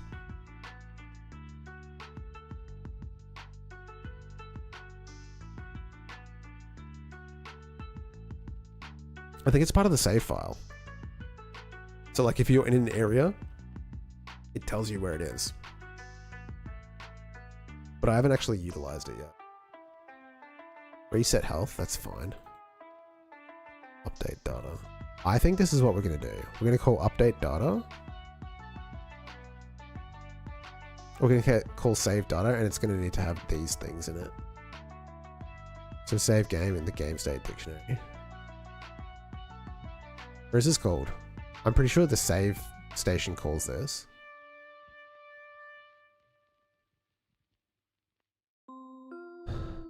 Owner.maparea.name. Okay. So we actually have that detail in the save game. So we could actually make that a part of the fast travel details if we wanted to. Why not?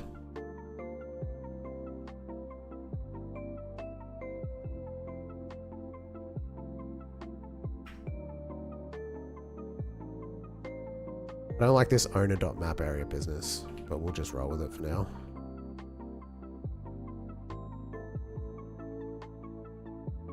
A little quirk in the machine.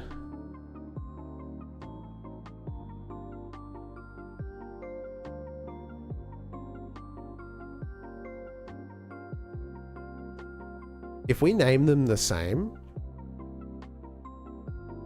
right? Global position as the saved data, as the saved data, it'll be a lot easier.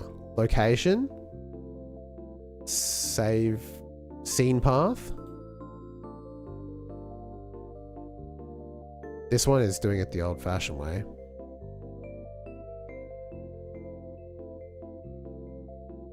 Path to UID. What's going on here? Owner dot scene path. Huh.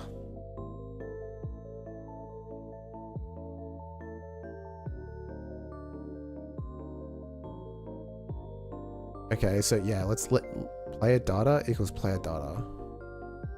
We don't need that. So we've got scene path, location, and map area. Coordinate we'll use later, but that's fine. We have these three in the fast travel data. We can easily call save data and pass on a player data, because all we need, we've got player data that exists in the scene, and then the map area we're passing in here, so we've got that now. Okay. Okay. Expected indented block. Okay, on fast travel requested, we're gonna go. I've already forgotten what I was trying to do. Basically this. On save station invented, player add health, get max health. We'll leave that out for now. You're gonna already have health, because in theory, when you do this, you're already saved. That's fine. We don't need to worry about that. Back to game state. Give me a commented version of this.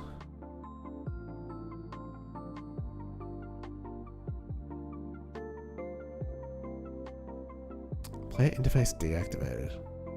Interesting. Okay, so we need to create the player data for this to work. But the player data already exists in this scene, right? What data? It's a dictionary, and it's being composed of the player data,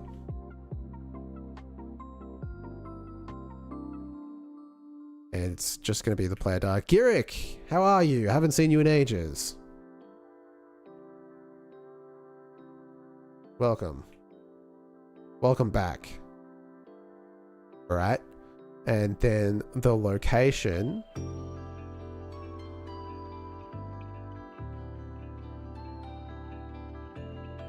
is going to be fast travel data. Why is this so cranky at me? It's actually pissing me off.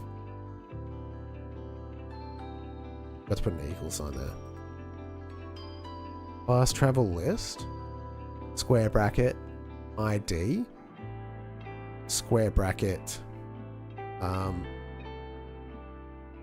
the key is location, right?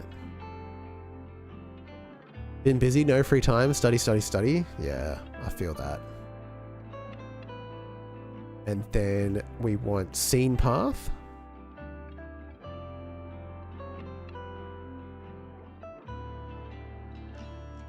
Which is going to be literally the same thing here. Fast travel ID. Scene path.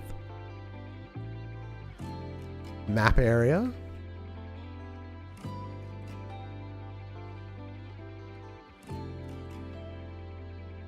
And that's going to be the same thing here. And basically, we'll create a little dictionary here. Probably an easier way to do this, but like, you know me. Map area, and then we can call save state. And then pass in the data that we just created. And theoretically, we will just show up there. Like, that really is all we need to do. Call save state with the new location. And then pass in the data. So, let's give it a shot. We need to, on fast travel requested, we need to connect to that signal.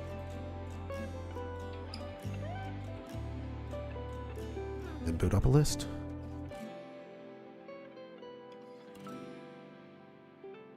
Okay. Fast travel requested, debug button emits a signal with that ID. Okay, debug overlay. There's one thing we forgot, and that was to give this button a text label.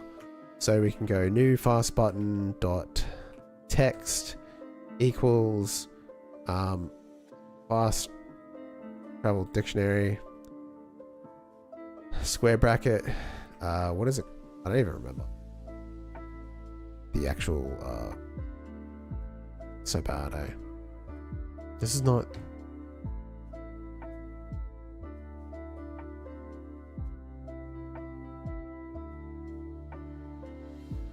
Part the scene. This isn't correct anymore, so delete it. My nose is really itchy for some reason. Debug overlay. Fast travel troll. I need the save station. Scene path.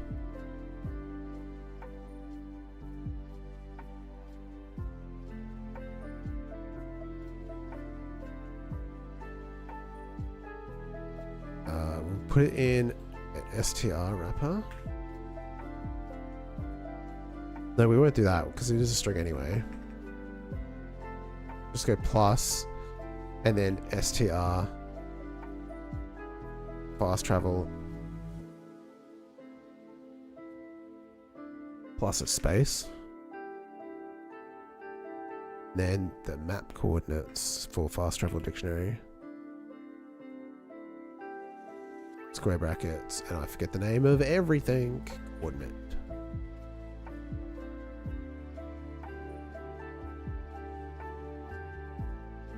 Okay. Ow, over engineered. Debug. I plumbed debug. Okay, so I guess we'll find out how broken everything is after that right now, because I'm gonna start running the game. See what we broke. How bad could it be? Really? Let's see. Test button, test button, test button. I forgot to remove all the test buttons.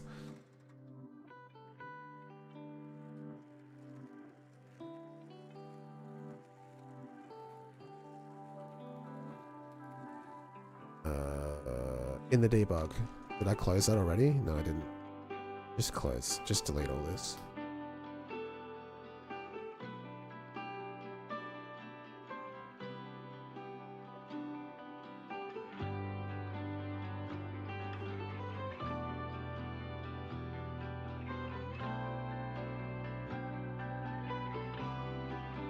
Okay. That one didn't work because the first one never does. And that is related to me just running debug. So let me just try this again.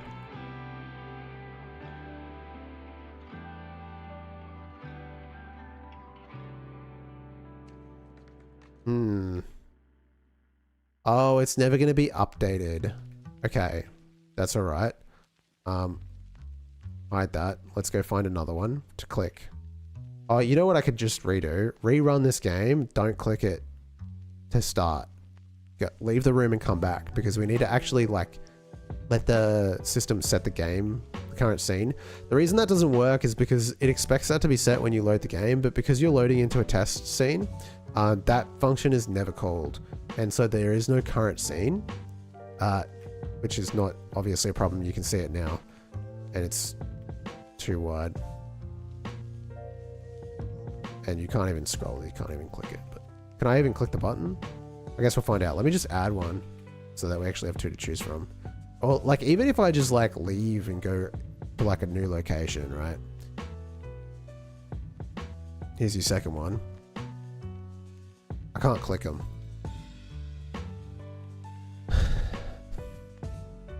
How can we get to them? Mouse not working.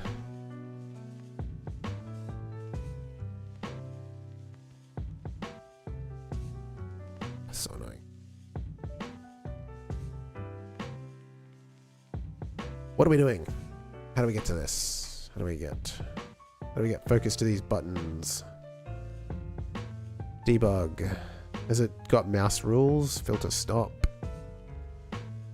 The new enemies look cool, thank you. I've been working on the art a little bit, trying to get them to look more presentable, basically. There's also like music and stuff, but I'm not playing at the moment. Actually, I don't know if I said, I don't know, Bone Circuit, I don't know if you saw that I had figured out my audio woes. They're all working now. And things sound good. Oh, where is it? Facility 1.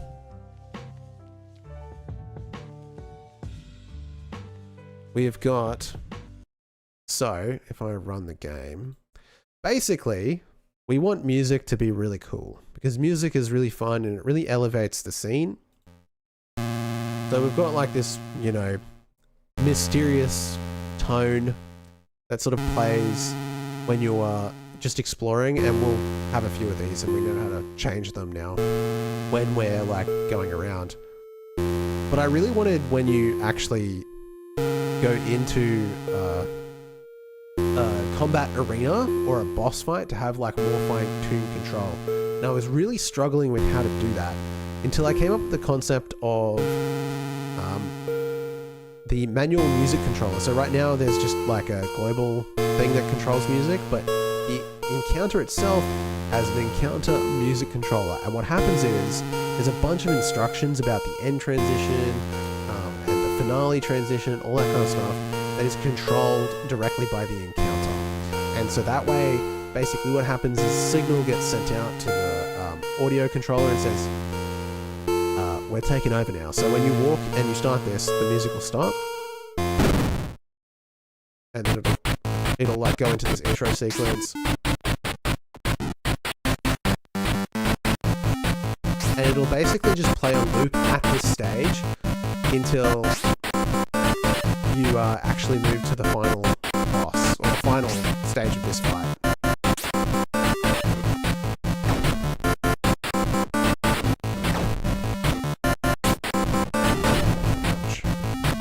So this is the last one you have to defeat. And then it transitions to like the chorus, if you will.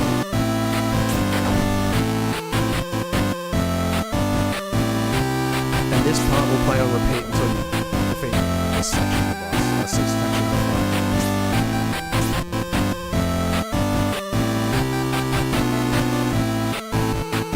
And so when you defeat him, it plays this last bit, and then it'll open and transition back. Is the rat boss still in? I think you mean Walrus? Or do you mean the head? All the bosses have still unchanged. I haven't gotten back to like doing them up. I've got this guy here. There's no music for this guy yet. You can still cheese this boss just by standing in the corner. Don't tell any of the playtesters. And then for some reason, the particles don't interact with the world. I need to look at that.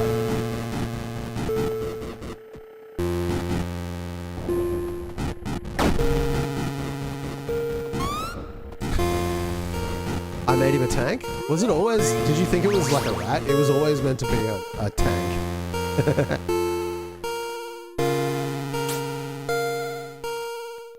There's another guy.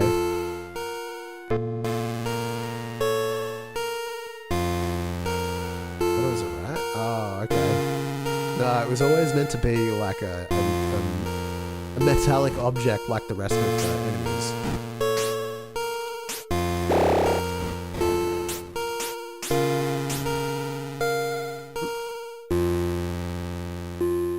Ouch.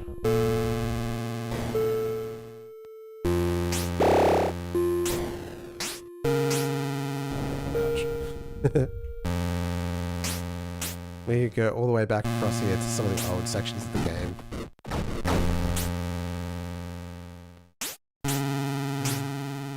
Oh, missed the jump. I'm still being chased. There's a section of the... I haven't been back here for ages. I don't even know what it's like. And I guess, yeah, that's the only save station I've jumped into. There's a walrus here. I won't fight him because he's too hard. And then there's a face guy here as well, which I also won't fight because he's terrifying. And I haven't designed any more bosses because I've been doing other stuff, like getting this debug, the fast travel happening. But fast travel isn't really happening because we can't click the fast travel button that I made, which is kind of annoying. That new audio panel looks interesting. Did I bypass it for your own code? Okay, so yeah, what I've done for your information is I've made a couple of decisions, right? And that first decision is the main audio controller will just be a, what do you call it? I just called it, it is its own scene, audio manager, okay? It is just going to be an audio interactive, which means you can just add a bunch of clips and they're going to have names. So you can just have a bunch of these and they've got their transitions just to any next beat. And so what happens is if you go into a room that has a new track, it will just change. So if I go, and we'll progress, because NA Games, another chatter, was suggesting that we need to have like a tool to help us. But I think it's a bit too early for that. But if I go into this, not to this room, facility 3 is a good choice. Facility 3, and if I say here, it's just a text reference at the moment, which is kind of inconvenient, but there's only 2 songs and I can't be bothered setting up a tool to create a list for this, but you could. And so I would just put the name of the track that we want to play here. And if I run the game, from Facility 01, because that's where we're going to start, it will just transition to that. We just send that particular piece of string off and it's able to find that because there's a function for it.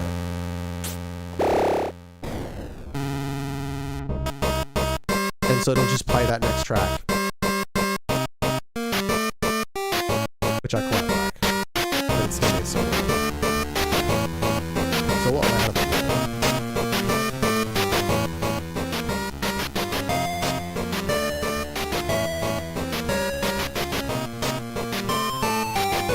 I don't know what...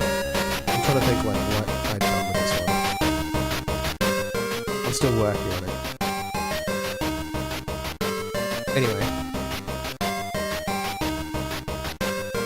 Does it repeat?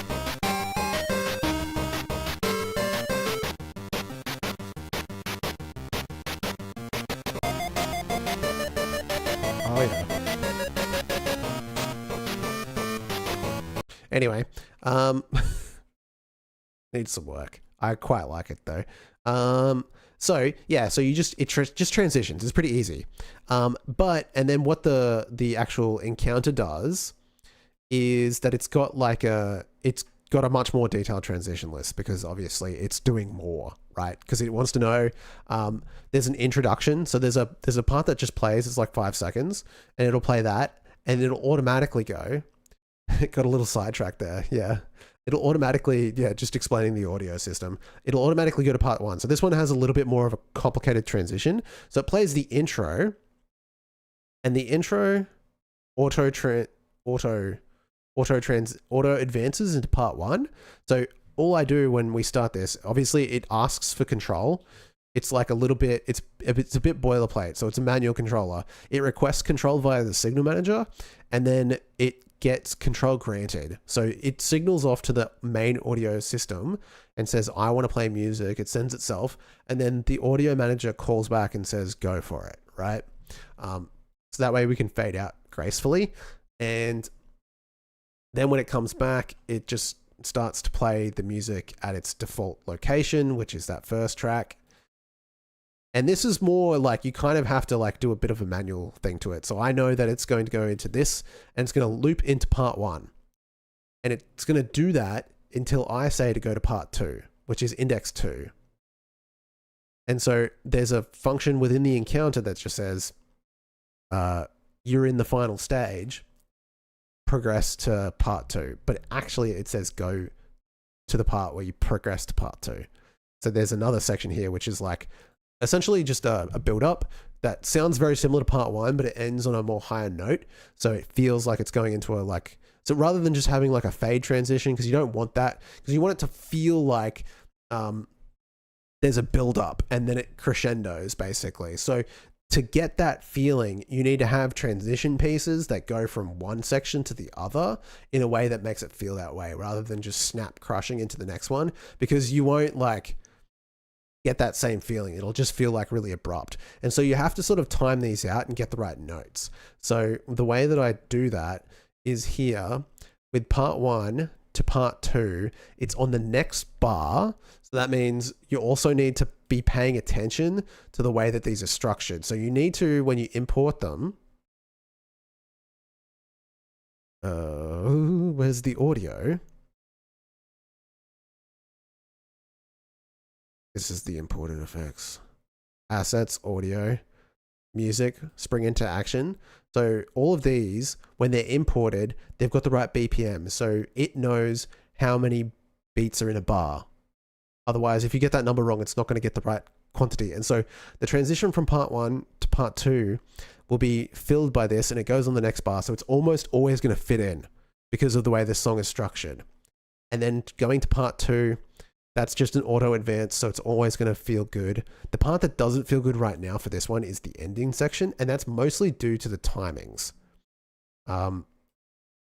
Because it is an immediate transition, which means it's never going to sound as good.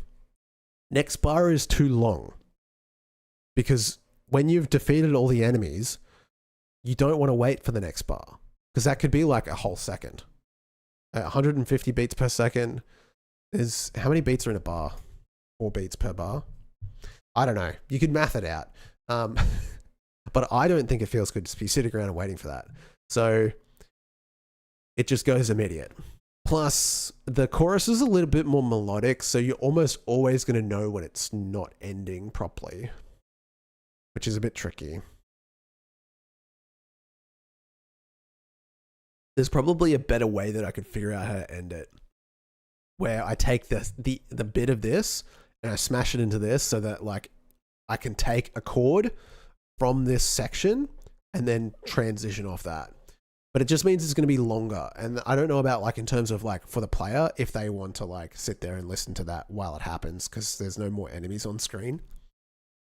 So yeah, we'll work on that. It is very powerful. So it gives you a lot in order to like be able to move between these in a way. Like if you know what you're doing with music as well, you can make it so like, as far as I can tell, the transition between the chorus and the first part is indistinguishable, right?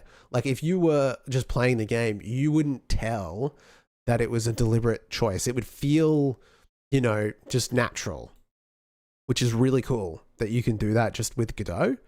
The ending, that's on me. It doesn't feel good, but it's my bad as the designer. It could be as good as this. It's just I haven't figured it out yet. Because like writing music this way is a whole skill that I don't have yet. Like I might know how to put notes together, but like this is a whole thing. Like getting these transitions right. Can you do a fade sometime after and start with? Yeah, you can do that. That's what I do with the main songs, like the background music, because that's less, it's less important, and also you don't necessarily know where you're going to go. So like, especially now with fast travel, you couldn't have like filler clips for every single one of those. It would be too hard, I think, unless you did everything in the same key.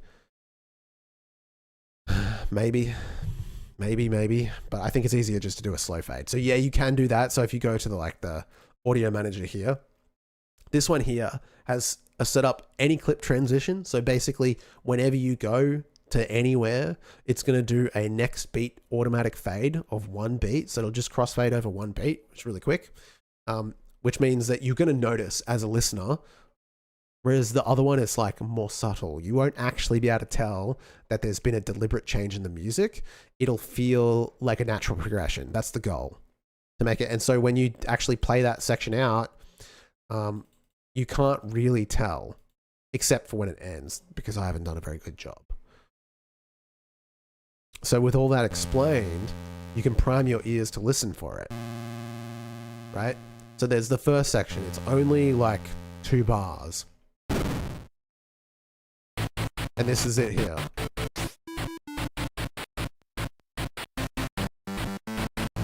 And then now it's transitioned into like the next section of music. And this will just loop, so we can skip through this pretty quickly. And once we defeat these, it'll transition to the third piece.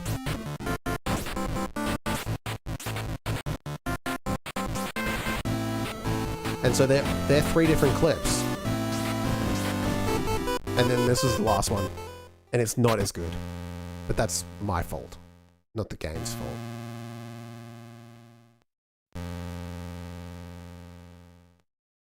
And so yeah, it's really good.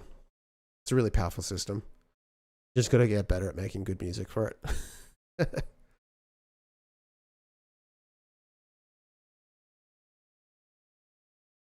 The question is, how do you make it sound like you've won? In the style of the song that you've written. You know what I mean? I don't know how to answer that question musically.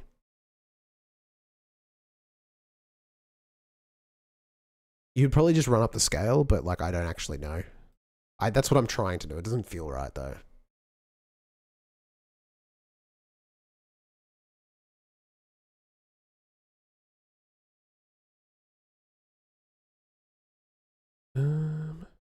Phone's bleeping, beeping. Okay. So, back to making these buttons work. That's what we were struggling with, weren't we? The buttons weren't working. So we couldn't test our fast travel, which is kind of annoying. Why wouldn't the button work? Because this is not set to actually take button pressing, it's set to ignore. So filter, stop, behavior recursive, determines which controls can receive mouse input together with mouse filter. See, get filter override. Yeah, maybe. Prevents the control from receiving mouse input. So if I say enabled, maybe that'll work.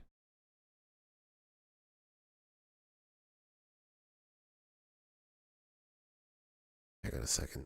If I go to open user data folder and just delete all the data, a lot of save files here. I need to put a limit on how many you can create.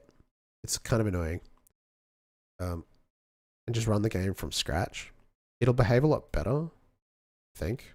You know, I haven't tested this in a long time, so theoretically it might not. Oh, okay, no, the scene works. That is not the right kind of scene that we want. It's not a UID, which is problematic. There's no music playing. Let's go down here. There's another Oh god. Run away from all the monsters. Just eat. And there's another save file here. I haven't even checked if I can click these. I can't. So what's the point of even testing any of it out?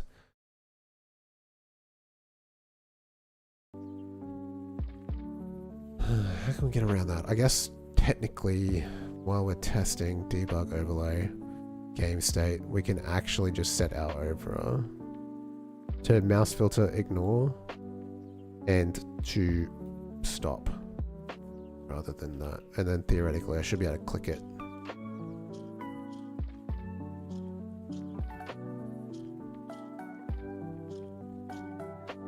Oh yeah, now I can't click anything. Oh god.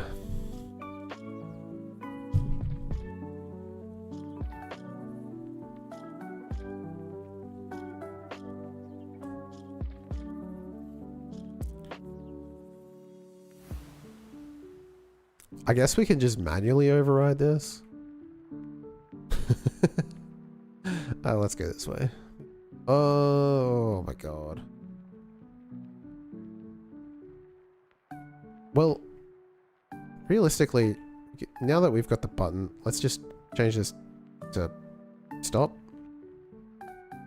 I still can't click it.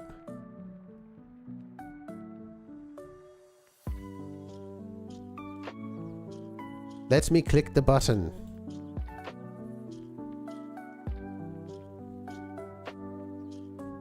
This isn't fun. I don't like it. Snow doesn't have control. Why can't I click anything? I can click those. I can't click this. Got a remote?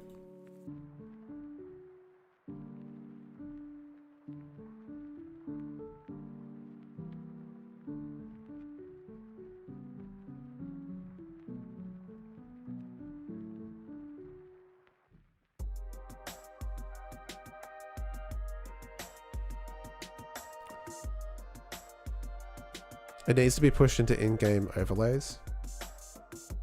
It's kind of annoying. This is pissing me off. What if we just put the buttons somewhere else? Put them in the in-game menu. I'll be able to click them then.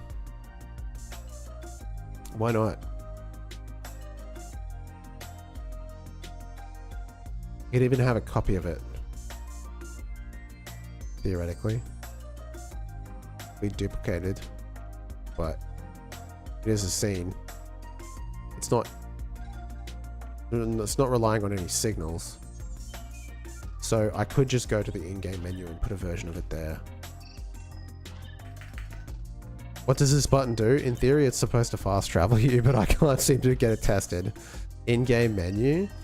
Come here and put the debug menu here so I can actually press on it. Right, that's it here.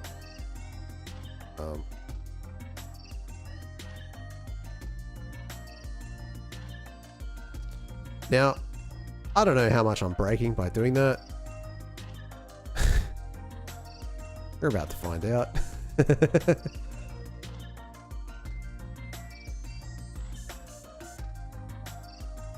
We shall see. It will be fine. It might not be. And then we need to go back to the game state and change this back to ignore so that I can actually click the screen. God damn.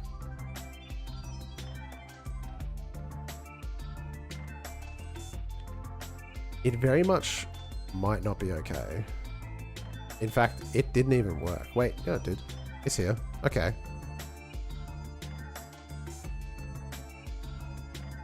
Okay, yeah, okay. It's working. Let's go over here somewhere. Kill these enemies. And we're back. We're over here. Okay, so we did seem to be transported. Now let's try going somewhere else. We're gonna have to travel a fair bit for this to work. So apologies for that.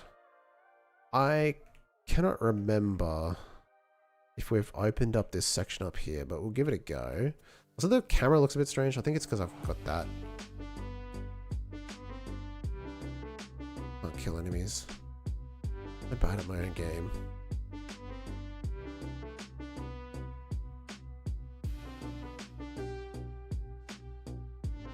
We have an open section here.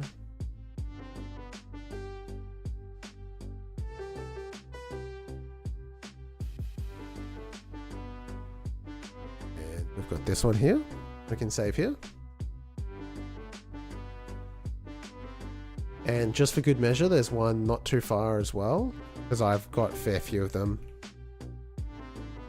in the game to help me out, because it makes it easier to get around. Save here. Okay, so I should be able to, I can't click that one, but I can click this one, and we're back. Click this one, and we're back up here. Okay, click this one, and we're back here. So save. So fast travel works. Let's go get more fast travel locations. Just see. There's not that many. Now we just need a more better UI than just like it in the menu like that. I don't think that drone has a navigation layer because it doesn't know how to get to me. I could have fast traveled. What am I doing? I walked.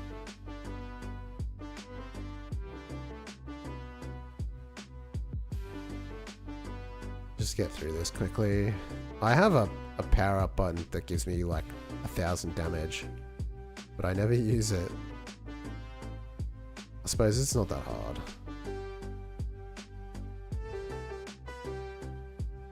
Out of here, pick up the upgrade.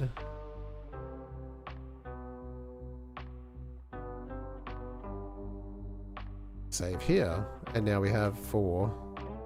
And we can kill this guy here for good measure. I might do I'll do the boss properly rather than just cheesing it.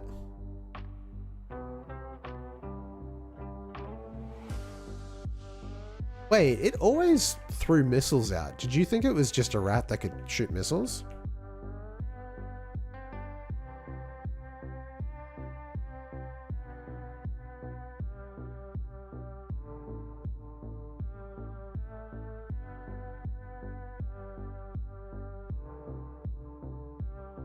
Building the game while building your gaming skills, yeah. Oh, I forget there's not a fast way down anymore. Oh, I can fast travel. I forgot. I think it's this first one. Yeah, it is. Sweet.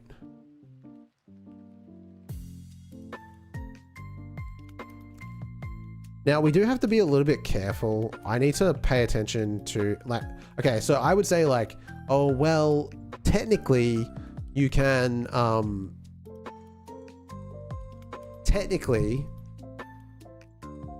right now we can fast travel while we haven't saved, but in theory, the way that I want to design this is that, you know, you save and then you can only fast travel when you're in a save portal. So like I was going to say, like, you could mess up your save data by like loading up a scene, because right now I'm just taking the data from the game state, which is not necessarily the most up-to-date data, but I think actually doesn't matter, because you have to save in order to do this. Okay, so now I have unlocked all the save locations that I can think of, but I can still just go straight back to this one. We can go to this one. We can go to this one. That's the same one. This is... Those are doors. Technically, it's going to be like a... It's going to be like a pod where you regenerate. That's a boss we don't want to fight. And this is also a boss we don't fight. Yeah, I mean, fast travel works. What else is there to say? Who was that kid at the start that said this was never going to work? he never said that. This thing's rock solid. Curtis Legend. Who's the legend now?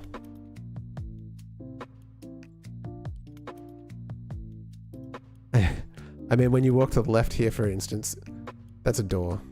Yeah, it doesn't work though, because I removed the teleport, the room that it connects to. When you're on the travel station, a screen pops up of a map and you can choose where you want to go. Yeah. Yes, that's what I will do, but we'll probably have to save that for another stream because it'll take a while. Here, yeah, there's no door. There's no door here because this is just a testing room. This will never be in the main game because it's just for me to get to all the different boss rooms, but I've only made 3 bosses. And one of them has already been moved out of here. But yeah, there's nothing to tell you that there's actually rooms here.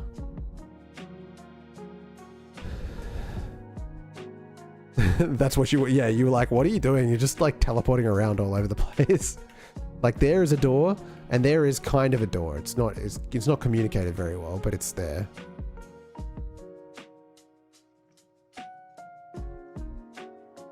Like you can kind of make out that this is a door-ish. Ooh. We crashed.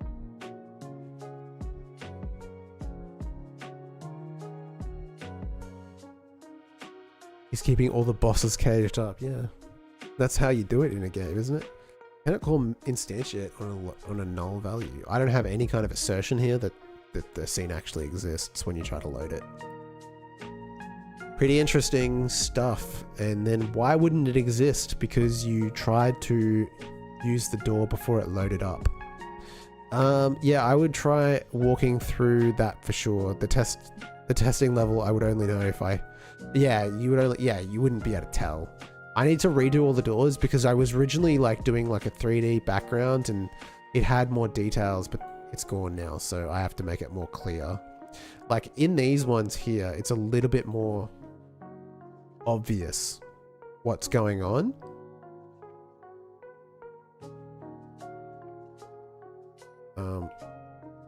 Because it's like the end, it's open. There's an opening here, right? Like, so even without any detail in the background, you can still, yeah, we're gonna ditch the 3D background. I don't know if it's too much work. We can't do lighting. It's a whole thing. I just don't think it's viable. I want to still use that effect, just like not as frequently. So like, say if there's a background far in the distance, maybe we can make it 3D, but like, not for the main levels. It's too hard to do the lighting. Okay, so now the other thing that we won't have when we come back to this is any of this. We didn't keep that data.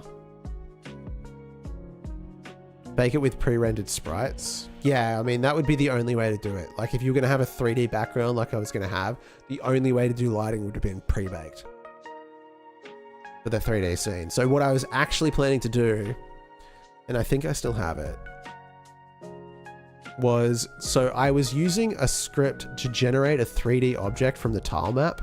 I was basically projecting the tile map into a 3D grid map. And then I was exporting that into a GLTF, so I had like the basic outline. I don't know if I've still got it. I'm in Blender, by the way. This is gonna be under the network, under development projects, Metroidvania, resources, external, no, grid maps, prototype grid map, blend. Maybe this? Oh no, exports. Ooh. Did I have to import it? I think I'll break the computer if I try to import this, by the way. Why don't we find out? Import GLB. And then we'll go, yeah, I'll just take this off screen a second.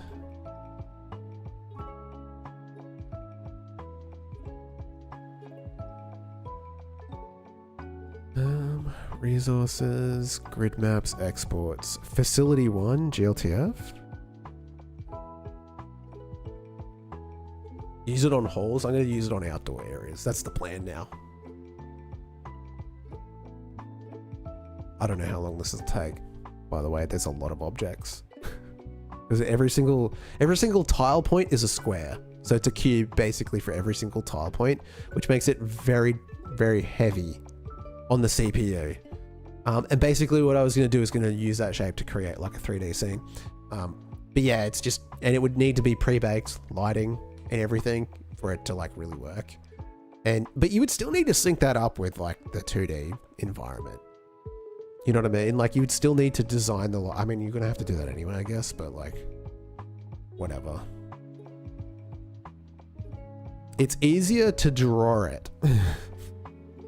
You know, a tile map, and then you can just integrate the lighting into the 2D environment, and Bob's your uncle. It's crashed.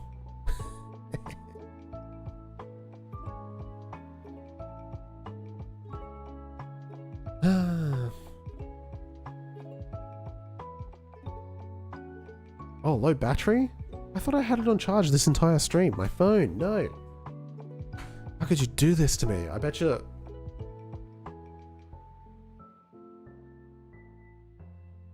It's turned off at the wall.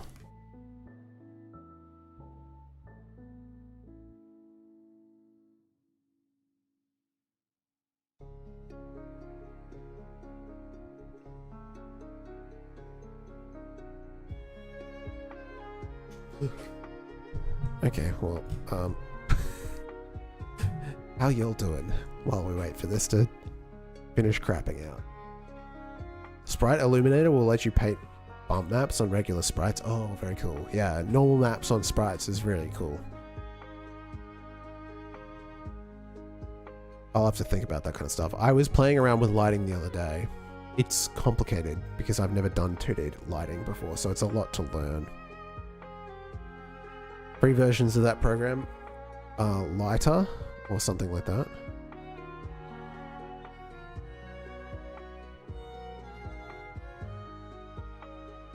So yeah, basically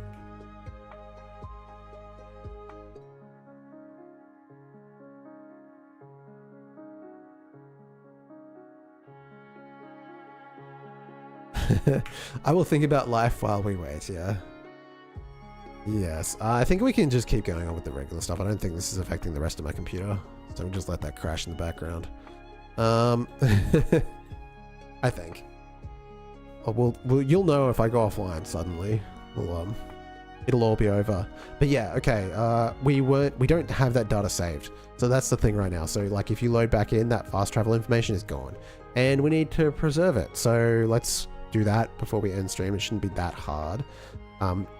Theoretically, the way that our save game data works, we just create a list and we send it over at periodic locations.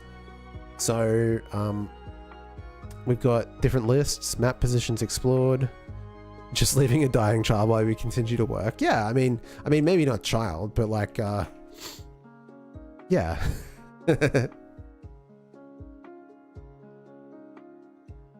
A controlled explosion, you know? Fast travel locations. An old man? Yeah.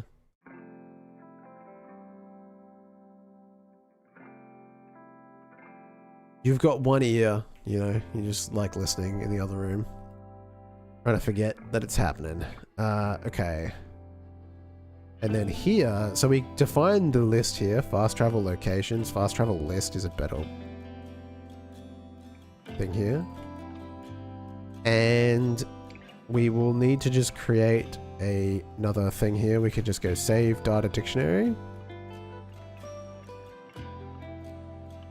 It's probably a way better way to do this, but it's just kind of what I've done. Like the saving and loading itself is not that complicated. As long as I'm creating a point on this dictionary, it will be saved now, and I can call it back fairly easily. But like, surely there's probably an easier way to like gather up all this data and send it over. I don't know. Oh, did you send me like a Discord or like an email or something?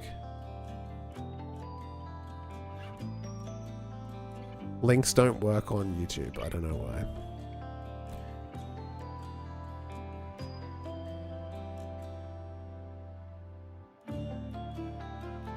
Okay, and then in the save data, when we receive it, we need to actually create that operations list. Now this needs to be the same name as the discovery list here. Now I think I've given it the same name anyway, but fast travel list. Lighter by Hopeful Light on Edge. Okay, awesome. But yeah, here we go that, and it's going to be fast travel list. Okay. And now we're going to get that back when we load the data. And so that should be pretty much automatically set. The only thing that we're not going to be able to do is when we get that information back, we need to populate a list. Now this might be a bit different in like the in the version that actually we set up for the well, actually, you know what? Let's just test it out, and then we won't really worry about getting it back onto the debug. Because, I mean, I would like it to be on the debug because I think it would be just helpful. We can do 3 here really easily because they're all very close. So we've got 3. If we check that, we can see that there. And now if we stop the game, and we can also see that if we go to the remote and go to the game state, and we take a look at all this data, and we have a look at the fast travel list, we've got 3 locations, but the first one isn't. Oh, that's interesting. ID is nothing. We haven't generated an ID for that. Okay. So, but if we stop, so let's just go back to, that's the boss debug room. It's the boss gym, but it's actually available in the game. So that's the whole thing. Facility boss room tester. Oh, we did generate an ID for that. Which one haven't we done?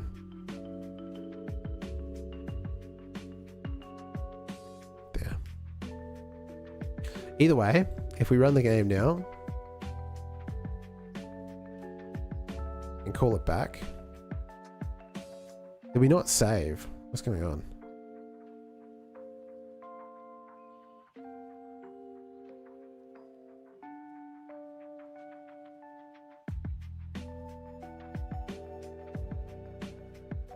You have to go study? Enjoy your studies, man. Keep at it. It'll be over before you know it.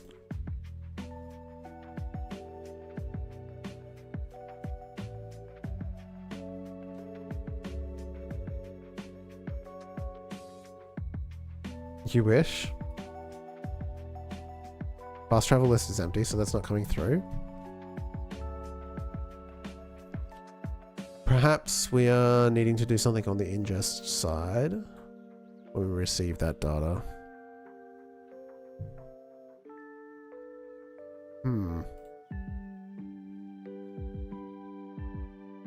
As a Gaia lighter. I mean, you say that you wish it would be over as soon as, but like in the grand scheme of the world and time, like, yeah, that stuff is over really quickly.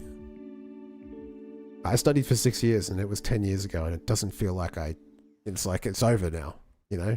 It's so far behind in my life.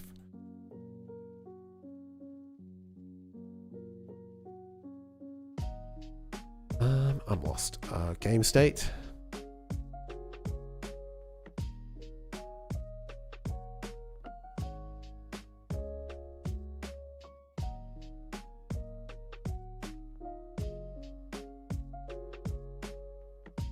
Log, on load, finish, load scenes, set current map position.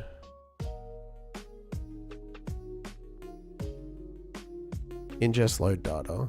So theoretically, when we ingest the load data, unless it's not, we can have a look at the save file, just make sure that it looks correct. Look at that save file.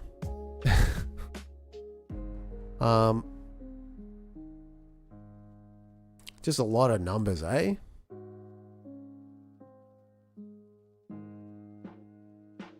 So we can see it here at the bottom because, like, obviously, location, jump, true, turn, and then you've got the scene path. Here is where it starts.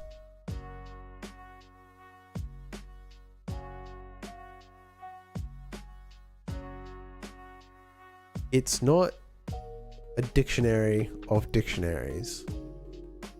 And I think that's probably what's causing trouble here. That's not how it's being saved. Whereas if you look at things like this, it's a mod data or like inventory list. A discovery list is a discovery list, and then it's like a dictionary of dictionaries.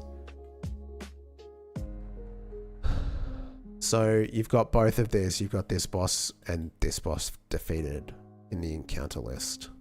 Whereas this is just a rule list, and that's why it's not getting detected.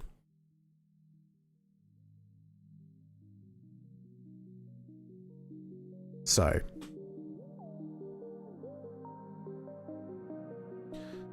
what we need to do is probably just look at how they're structured and make the same structure, which is kind of annoying. Because that's what we're expecting. Because we need to know, like, when we load up, because of the way this code works.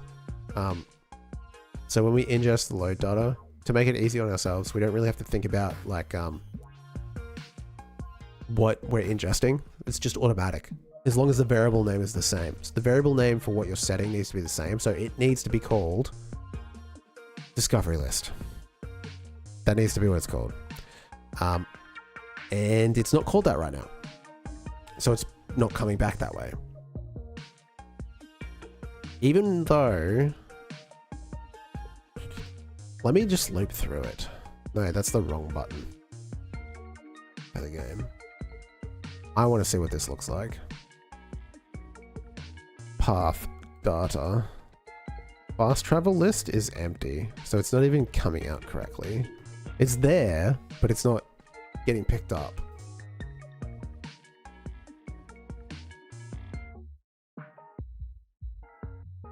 So there's a problem in the save data to begin with.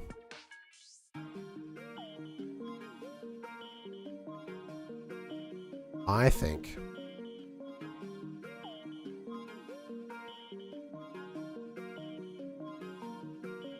I skipped a step.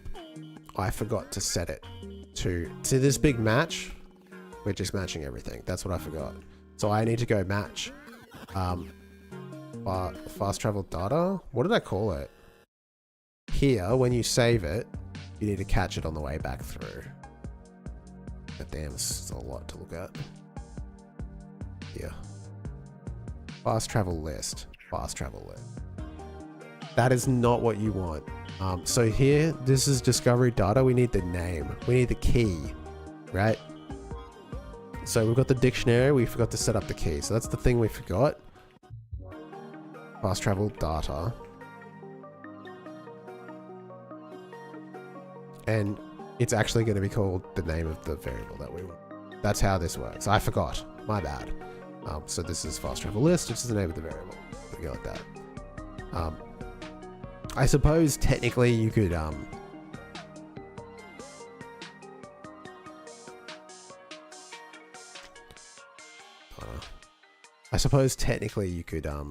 derive that when you send it over, but I just do it manually.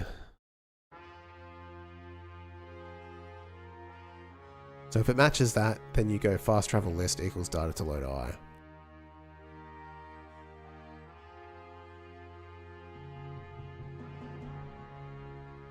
Okay. Now that should correctly get picked up. Let's try.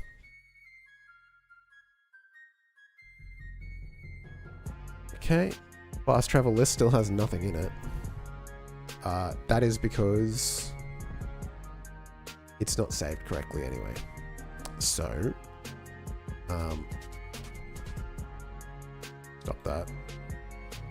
We can quickly collect that data again and resave it. Where's this? Run this. Save here. Save here. Save here. And then come back down here and save here. Okay, we've got the 3. We stop the game. We can go back and inspect the main save.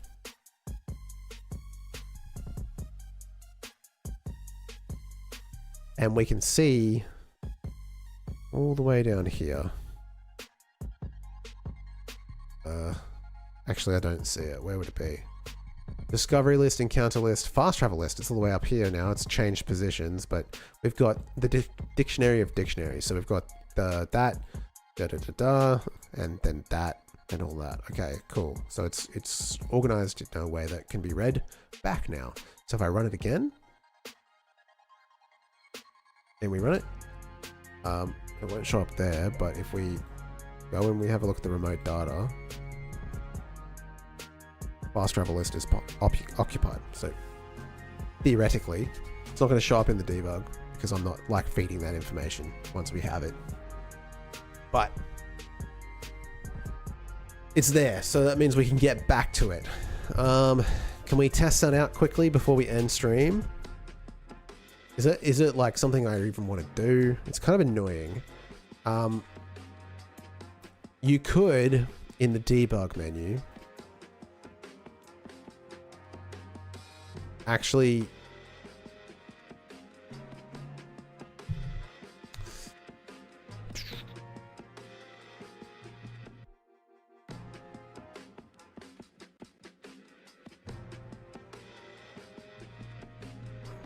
create fast travel list.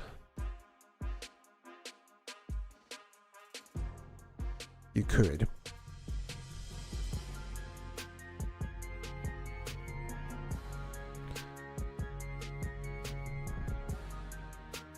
You could go game state, fast travel,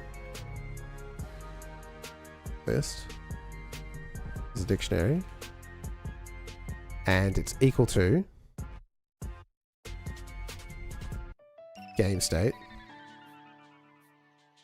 dot fast travel list. I'm trying to think, like, when does this get loaded up? Is this even going to work? And then we can say if fast travel list dot empty. I don't know. How can you test it? Is empty? Okay. If it is empty, return. We don't care. And then you can just go for I in fast travel list, then create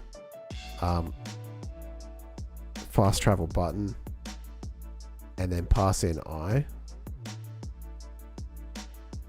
guess. Why is that giving me a warning? It's not typed. It's a dictionary.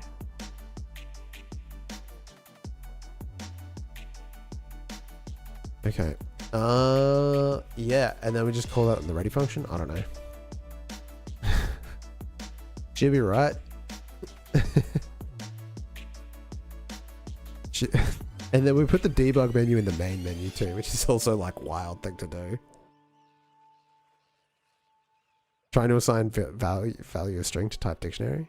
What is it? The key? I mean, it came through though, which is good. But I guess it's the key, so string, and then we can just go fast travel list, square bracket I. So we know it works, as dodgy as that is.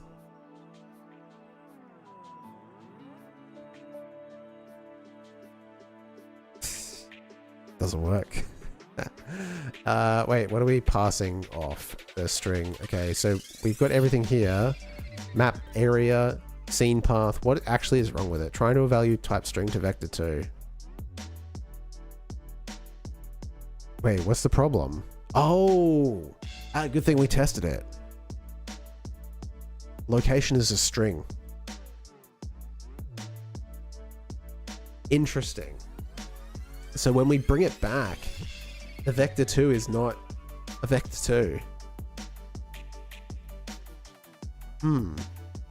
We're gonna have to do some cleaning when we load it up. I hate that. So annoying. All because we don't want to use resources.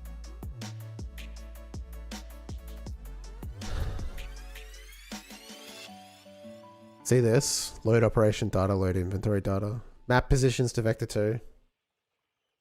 We're gonna have to do this. This function here. For our locations. Correct map positions is a dictionary. But this is not like, we need to like actually make this function more usable.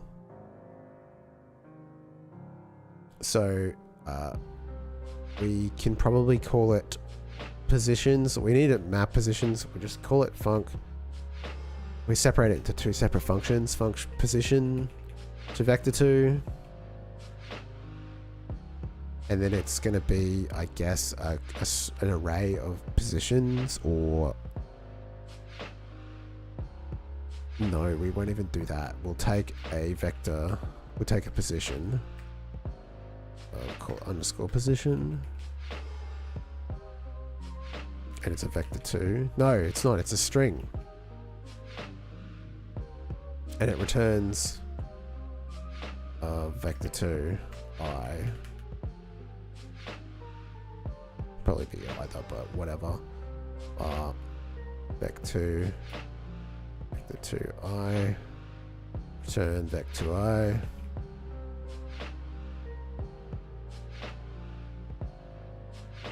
Okay. And we need this for I in string name. Correct map position I. I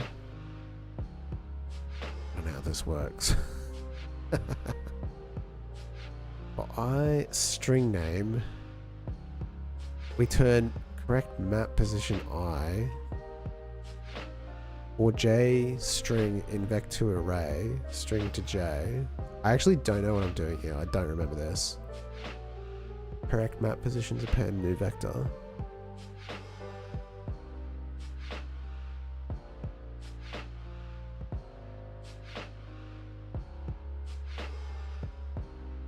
String to vector 2. Oh, I have a function.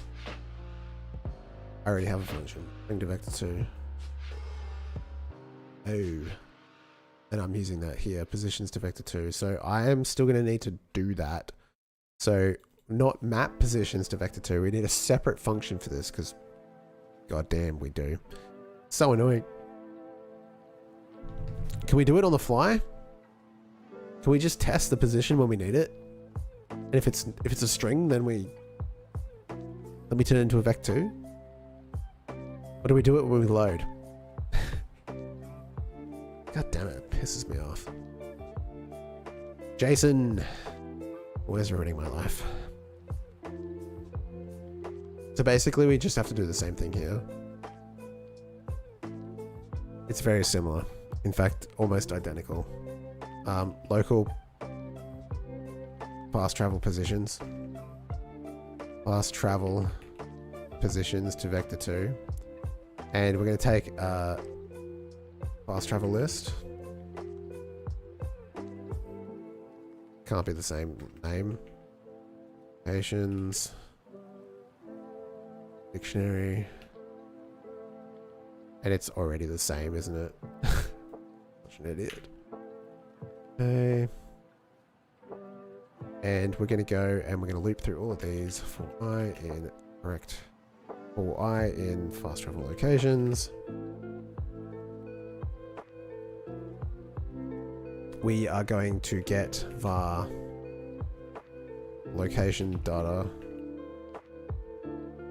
And it's going to be it's a string, I guess.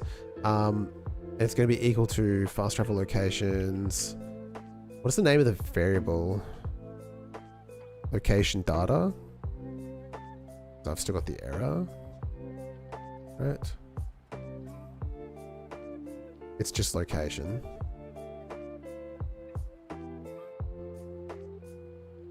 Okay, so we get that, and then we pass it into string to vector 2.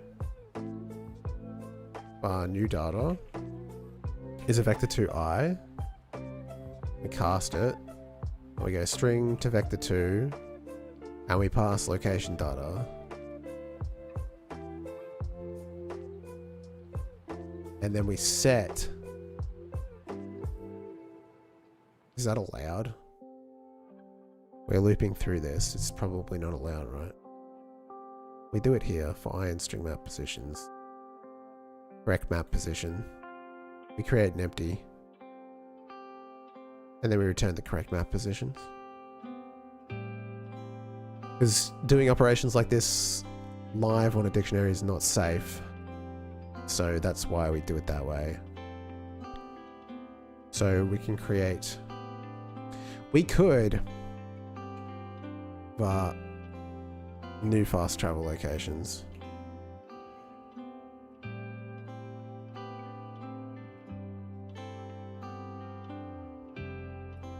It's a dictionary.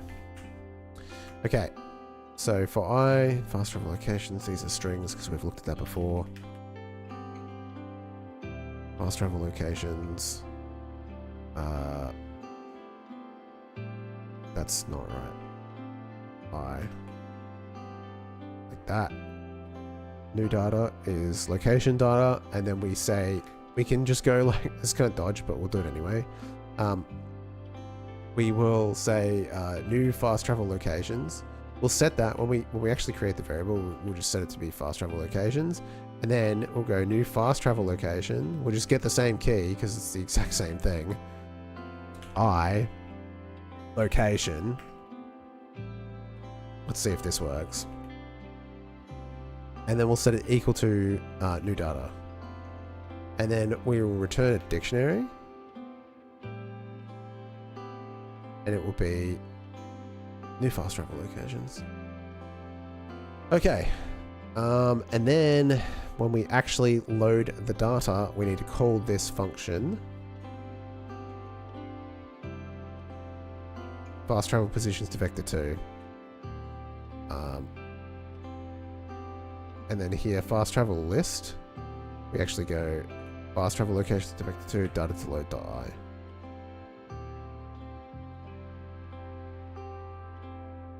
And let's see what I broke. Didn't crash yet.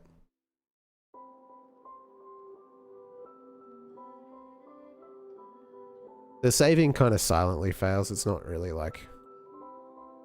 So the location is correct. The coordinate wrong too. We need to do both. Don't forget. That's also just a string now. But theoretically, if I load up this debug and like click any one of these buttons, I'll be fast traveling again. So it does work, which is the main thing. So we can fast travel and we can save that data. So happy days there, which is great.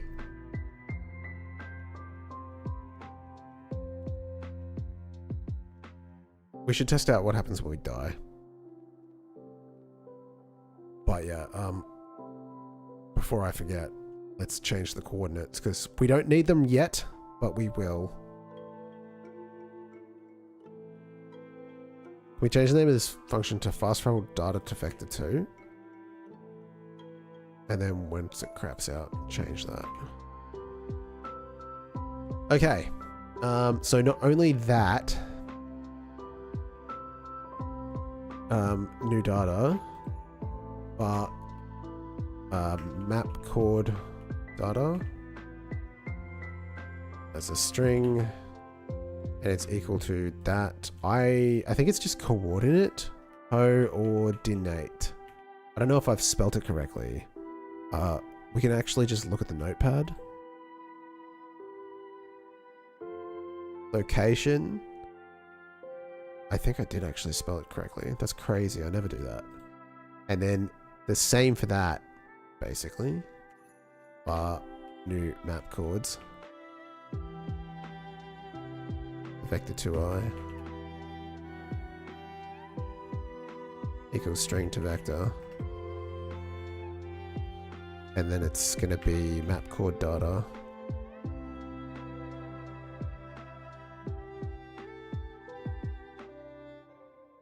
And then new fast travel locations, square bracket I, square bracket coordinate.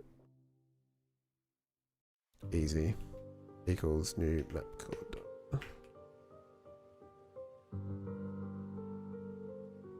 Save. Run. Run. And inspect. Fast travel list. And yeah, they're back to being vector 2Is. Happy days. Technically the global positions should be vector 2s, but whatever. Close enough. You're not really going to notice a difference.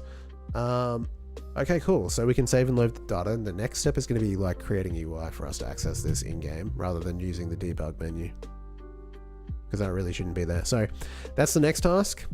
I will save that for whenever I'm live next, because things have been really all over the shop, so I don't know. We'll see. Wednesday night probably more than Wednesday morning, but I can't be 100% sure. I don't know whether or not the tradies will show up Wednesday morning, and I might feel like streaming in the morning. Thanks for hanging out. I appreciate you all being here while I stumble my way through this journey. You have to crunch in the real world. Yeah, I have to go to sleep. It's bedtime. You have crunch in your real world? Yes. Actually, I understand what you're saying now. This says starting soon. It should be ending soon. That's not the right one. I do have crunch in the real world. Have a good night, guys.